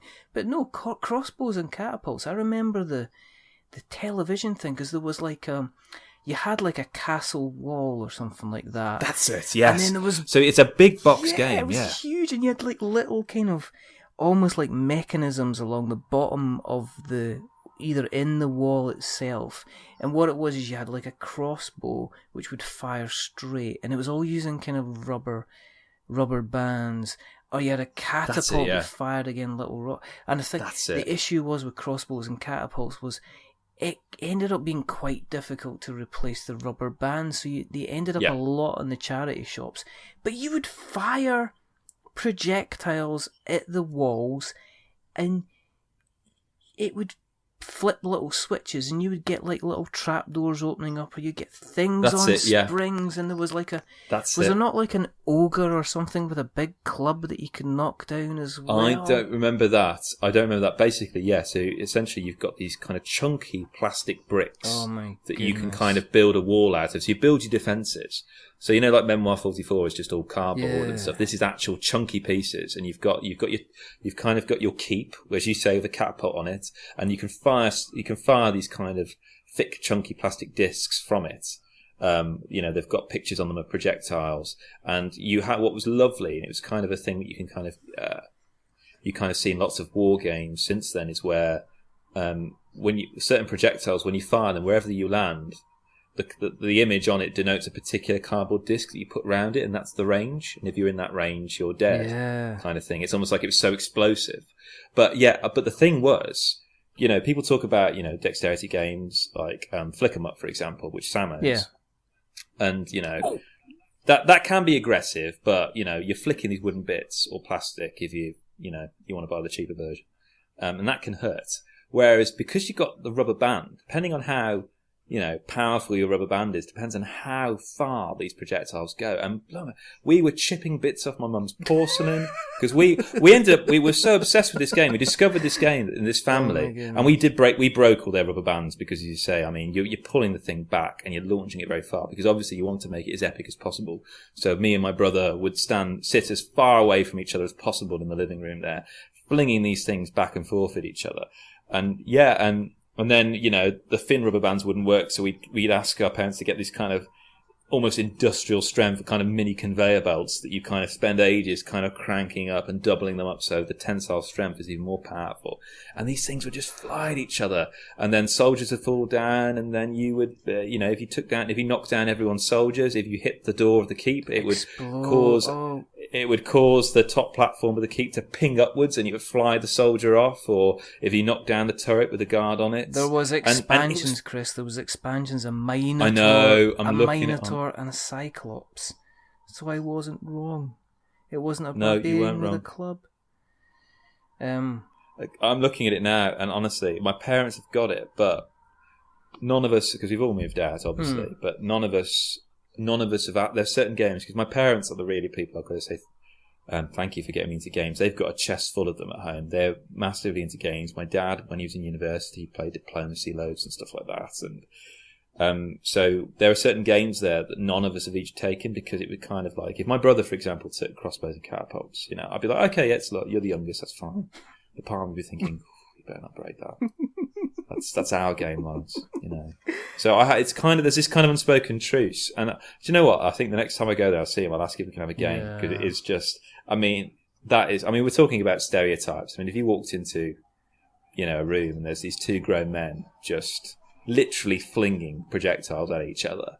Would you have to brush your hair forward so you had a kind of like a bowl cut? That was my brother. My brother had the bowl there you cut where go. basically the hairdresser stuck a bowl on his head and cut around it. I don't know what that was, that hairstyle. I remember once he hated it. He was annoyed by it, so he did that thing that some kids do when they try and cut their own hair, and it just came jagged. So he had to take it. They had to go back and they cut the fringe even shorter. You just would have ended up Funny- looking like Friar Tuck. Oh, the funniest was that, like the Tonset. Well, he nearly did that. Did happen to him once because I used to work behind the pub in the village, and the washer up had broke his leg. For some reason, it meant he couldn't wash dishes. Anyway, don't know what he was doing to wash those dishes. What's he doing? But anyway, I got pressing them like wine grapes. yeah. So, I got my brother a little job Yeah. there part time, and he loved it because it meant he didn't have to talk to the public. Well, it's just always good. But he had to go an hour early to set everything up, and I rock up an hour later, and I was like, "Oh, so how's my brother getting on? How's Lars getting on?"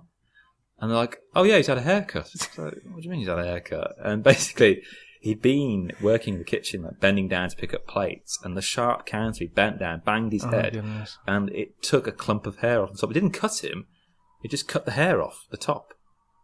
So we had this kind of little bowl patch just from doing washing up, which is fantastic. Just fantastic. Before I forget, you mentioned there's a Flick 'em Up. Flick 'em Up Dead of Winter has been announced. Oh my word! What a combination! Can you imagine? So check Facebook; it'll be all over that. It should be fantastic. I honestly thought that if anyone was going to do another one, it would either be Munchkin Dead of Winter or Castle Panic Dead of Winter or Carcassonne Dead of Winter. But Flick 'em Up Dead of Winter. Check it out.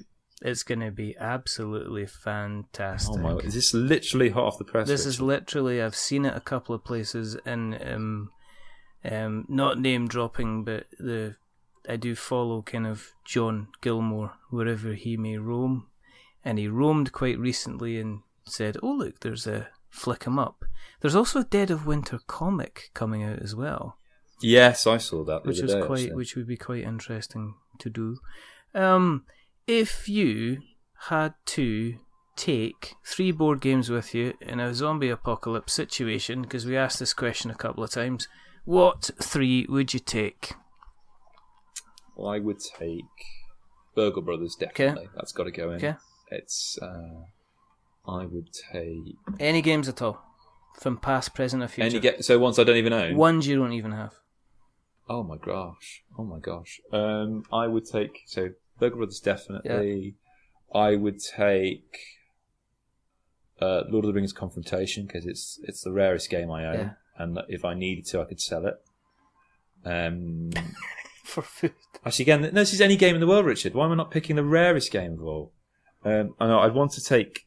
I love a hidden movement game, so I'd probably take either Fury of Dracula or Escape from the Aliens of Outer Space. And because I really like Duncan, I'll take Escape from the Aliens of Outer Space. Because it's fantastic. It's a great game, honestly, and it's less cumbersome than Escape from Dracula and shorter than a Fury of Dracula. Sorry, so I'd take Burgle Brothers, Escape from the Aliens of Outer Space, and I would take.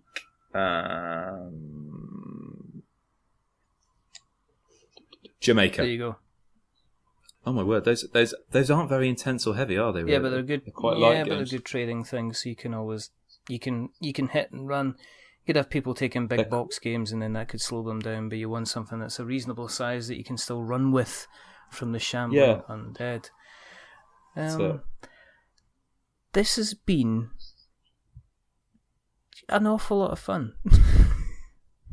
Oh, it has, hasn't it? I'm glad. I'm really glad. I was waiting for the final verdict. No. It's a definite. It's a strong.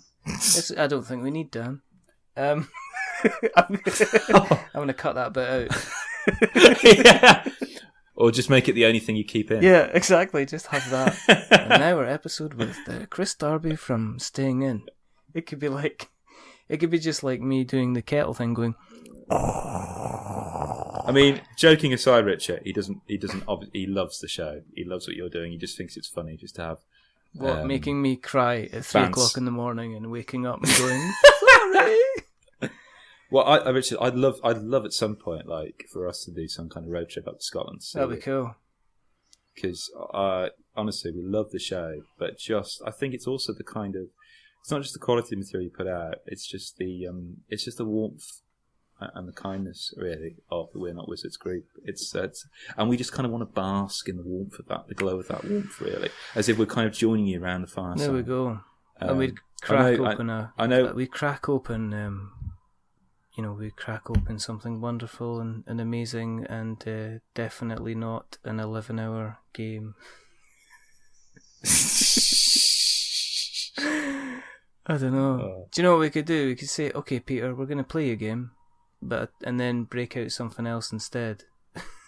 Completely different. I just think is any way, Richard, in which we could play something with you, where even if we couldn't physically be in the same place as you, is there a way in which we could do that isn't that age-old thing of chess, where like you send one move at a time to us and we make that move here, kind of thing? Is there any way in which we could? There is a way to do it through Skype or something, or there is.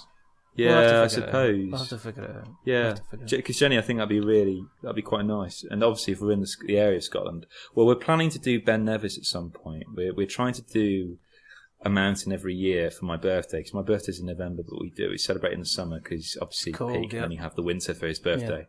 Yeah. We tried to. We were going to do Scarford Party last year, but the weather was rubbish, so we went bouncing on the ground in the cave. So we're going to try it again this year, but. At some point, Ben Nevis is on the cards to do, because, Sam lived in Scotland for a few years. I love Scotland. My sister went to university there, and she loves it to pieces. So Scotland's a gorgeous part of the world. It's basically the Wales on steroids in terms of its landscape. And I've always wanted to do Ben Nevis. I nearly did it once, but we ran out of time. Well, you'll have to come and find me, but we need to know. And everyone else out there needs to know where they can find you. You can find me on Twitter. My Twitter handle is @DigitalStrider. Okay. You can find us. I'm one of the contributors to Staying In podcast. You can find us from all your local podcasting outlets, iTunes, Stitcher. We're everywhere. My colleague Peter Winnington's doing a very good job of getting us on all outlets. Yes, he's doing a fantastic job. He's doing a fantastic job. Where you can find us at stayingin.podbean.com if you fancy just going on the website. And I think you can find us as well. Our Twitter handle, what is our Twitter handle? I think it's @stayinginpod. Yeah, is our Twitter handle @stayinginpod. But it'll be in the show notes. Brilliant. So you can just go to these wonderful show notes, and you're very detailed and thorough show notes. Well, I try to, because I do find that people sometimes click through, and I find that if I am listening to El Podcast, and I see something that's interesting, there's nothing just as wonderful as being able to click on the show notes and see somebody on Twitter and follow them. And I think that's how I ended up speaking to Duncan Malloy. Because I think I clicked through on his Twitter handle on your show notes for his episode, and I think that's how we kind of got to talking. So, there you go. I met Duncan. One of the things that cemented my acquaintanceship with Duncan was we together, me, him, and Sam, rescued a ram. You can find it on YouTube. I'll have to put it in the show notes. You'll have to send me. Duncan Malloy of Osprey Games. We're at this stag do, the Dan stag do, and we went for a walk while the others, I think, were either hungover in the pub, and we came across this ram that had its head trapped in this gate. Oh my goodness. and it was bucking frantically. And we noticed that it was the field backed onto this kind of big house. And we walked down there, and I mean, the bloke who lived there, I mean, I think must have had some kind of power complex or ego, because there was this giant kind of gold stag out on the lawn, Oh my goodness. like a statue, and there was like a Union flag hoisted up the mast. Awesome. Anyway, so we knocked on the door, and there was this bloke answered the door, wearing no trousers, basically. And we explained to him the situation. There, there's a ram trapped in your gate, and whether he thought that was some kind of euphemism or whatever. But anyway, he wasn't interested. So we, a bit defeated by that, we thought, oh, no, we're going to do it ourselves. So we went into the field, and Peter bravely decided not to do it. He said he'll film it. I was like, thanks, Pete. So Duncan, Sam and I, we kind of waded through the mud up to this ram that was kind of frantically bouncing, and we kind of managed to extricate its head from this gate. Yeah. And what we really all collectively were thinking, we really wanted it to just run towards Pete, but it didn't. It just kind of shook its head and just kind of sauntered off, really. But yeah, that's how I met Osprey Games Duncan Malloy. Cool. However, revenge was sought because the ram's brother that owned a trampoline building. Oh my gosh. Do your listeners know? Have they seen that link? I try and publicise it. I've actually used it in lectures with my students. We've actually kind of dissected this particular film clip as a piece of performance art. I just because it's just so funny. It's a great icebreaker. I think one of the first things I did when I met my partner was I showed her this video. It's a great way. It's a great social lubricant. Finest work. It's one of the reasons that Vine should have never disappeared, basically. Well, what I did was I downloaded it. So I put it back. It's on my Twitter page. Listener, if you're bored of me, and I don't blame you, go on my Twitter page and just look at the pinned tweet at the top. It's basically my colleague Peter, who I love dearly like a brother, attempting to trampoline it's amazing. And failing spectacularly. It's so good. And it's the best kind of 10 seconds you'll ever see in your life. But it's not, because you'll end up watching it for 3 minutes. I laugh for about half an hour constantly, and it's one of those things. You know how certain things that like you watch them repeatedly, the comedy starts to wane somewhat. Yeah. This doesn't. It just it's the gift that keeps on giving. It is. It's just fantastic. It's like that Stuart Lee sketch where he talks about when he was driving through on his tour up to Edinburgh. I love Stuart Lee. He's probably my favourite comic. And there's a place called Shill Bottle, and the locals have changed the name a bit, the kids, to Shit Bottle. Just like, a little flick of the paint suddenly turns Shill Bottle into this kind of hilarious kind of thing. And he would drive up to it and it'd say things like, okay, Shit Bottle, 10 miles. You go, oh, I laugh, that's funny. Shit Bottle, 5 miles. I'm really laughing now, he says. It's absolutely hilarious. Shit Bottle, 2 miles. Funny. You're now entering Shit Bottle. It's not getting that funny anymore. Twinned with Bouteille de Mer. So he's going through it. Welcome to Shit Bottle. Okay, he's starting to laugh again. You're now leaving Shit Bottle. And then he suddenly the laughter kind of appears once again. This kind of cycles of laughter, really. Because like the attention to detail, somebody's gone to every sign to ensure that it's consistent. No matter what happens, you get the same experience, which is fantastic. Yeah. And this has been a fantastic experience with you, Mr. Darby. I have enjoyed every single minute. My pleasure. If you want to keep an eye on what we're doing, we are on the interwebs in various formats. You just have to search for We're Not Wizards. We are on Twitter at We're Not Wizards. Instagram is We're Not Wizards. You find us on Facebook at We're Not Wizards. You can find us on YouTube if you search for We're Not Wizards Tabletop Podcast. You can find us there. We're on iTunes. We seem to have reached the giddy heights of number 148 in the charts at some point. I am going to keep bragging on about it until somebody says otherwise. Under the other games section, I'm taking that one to the grave, which I'm very happy about. If you want to help us on iTunes, though, if you leave us a review, or leave us a like, or just drop by and say hello with a lovely subscription. If you are going to leave us a review, don't give us a 10, because that'll make us feel big-headed. But again, don't give us a 1, because that'll give us tears in our eyes and make us cry. Something in the middle, like a 5, average, because we like to think we're average. But we've certainly not been average tonight. There are a couple of things, as always, that we have to do. The first thing is to remember that we are many things, but we're not wizards. Are we wizards, Mr. Darby?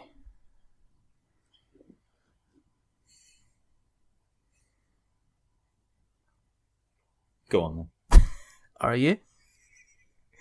All right. I'm just checking. I'm checking. I mean, I'm going through the BuzzFeed quizzes now. Am I a wizard? Am I a wizard? And still computing the data. Come on, don't let me down. I don't think I am. That's fantastic. I don't think I am. That's so good. I don't think I've just checked. No, I'm not a wizard. Good stuff. I thought you were going to leave me hanging, and I was going to. No, I would never do that to you, Richard. That would be awful. And the the last thing to do is to say goodbye. So it is a goodbye from the wonderful, fantastic Mr. Kris Darby. Say goodbye, Kris. Goodbye, Kris. There you go. And it's a goodbye from me. Remember, stay safe. Roll those 6s. Check out the Staying In pod. I know we've had Peter on and I've already said check out the Staying In pod, but check out the Staying In pod anyway, because it just gets better and better. It's like having one cup of tea and then having your second cup of tea, but realising that you got the tea bag this time really, really right, and the biscuits are just, you've discovered that you've got custard creams as well as hobnobs. But until the next time, goodbye.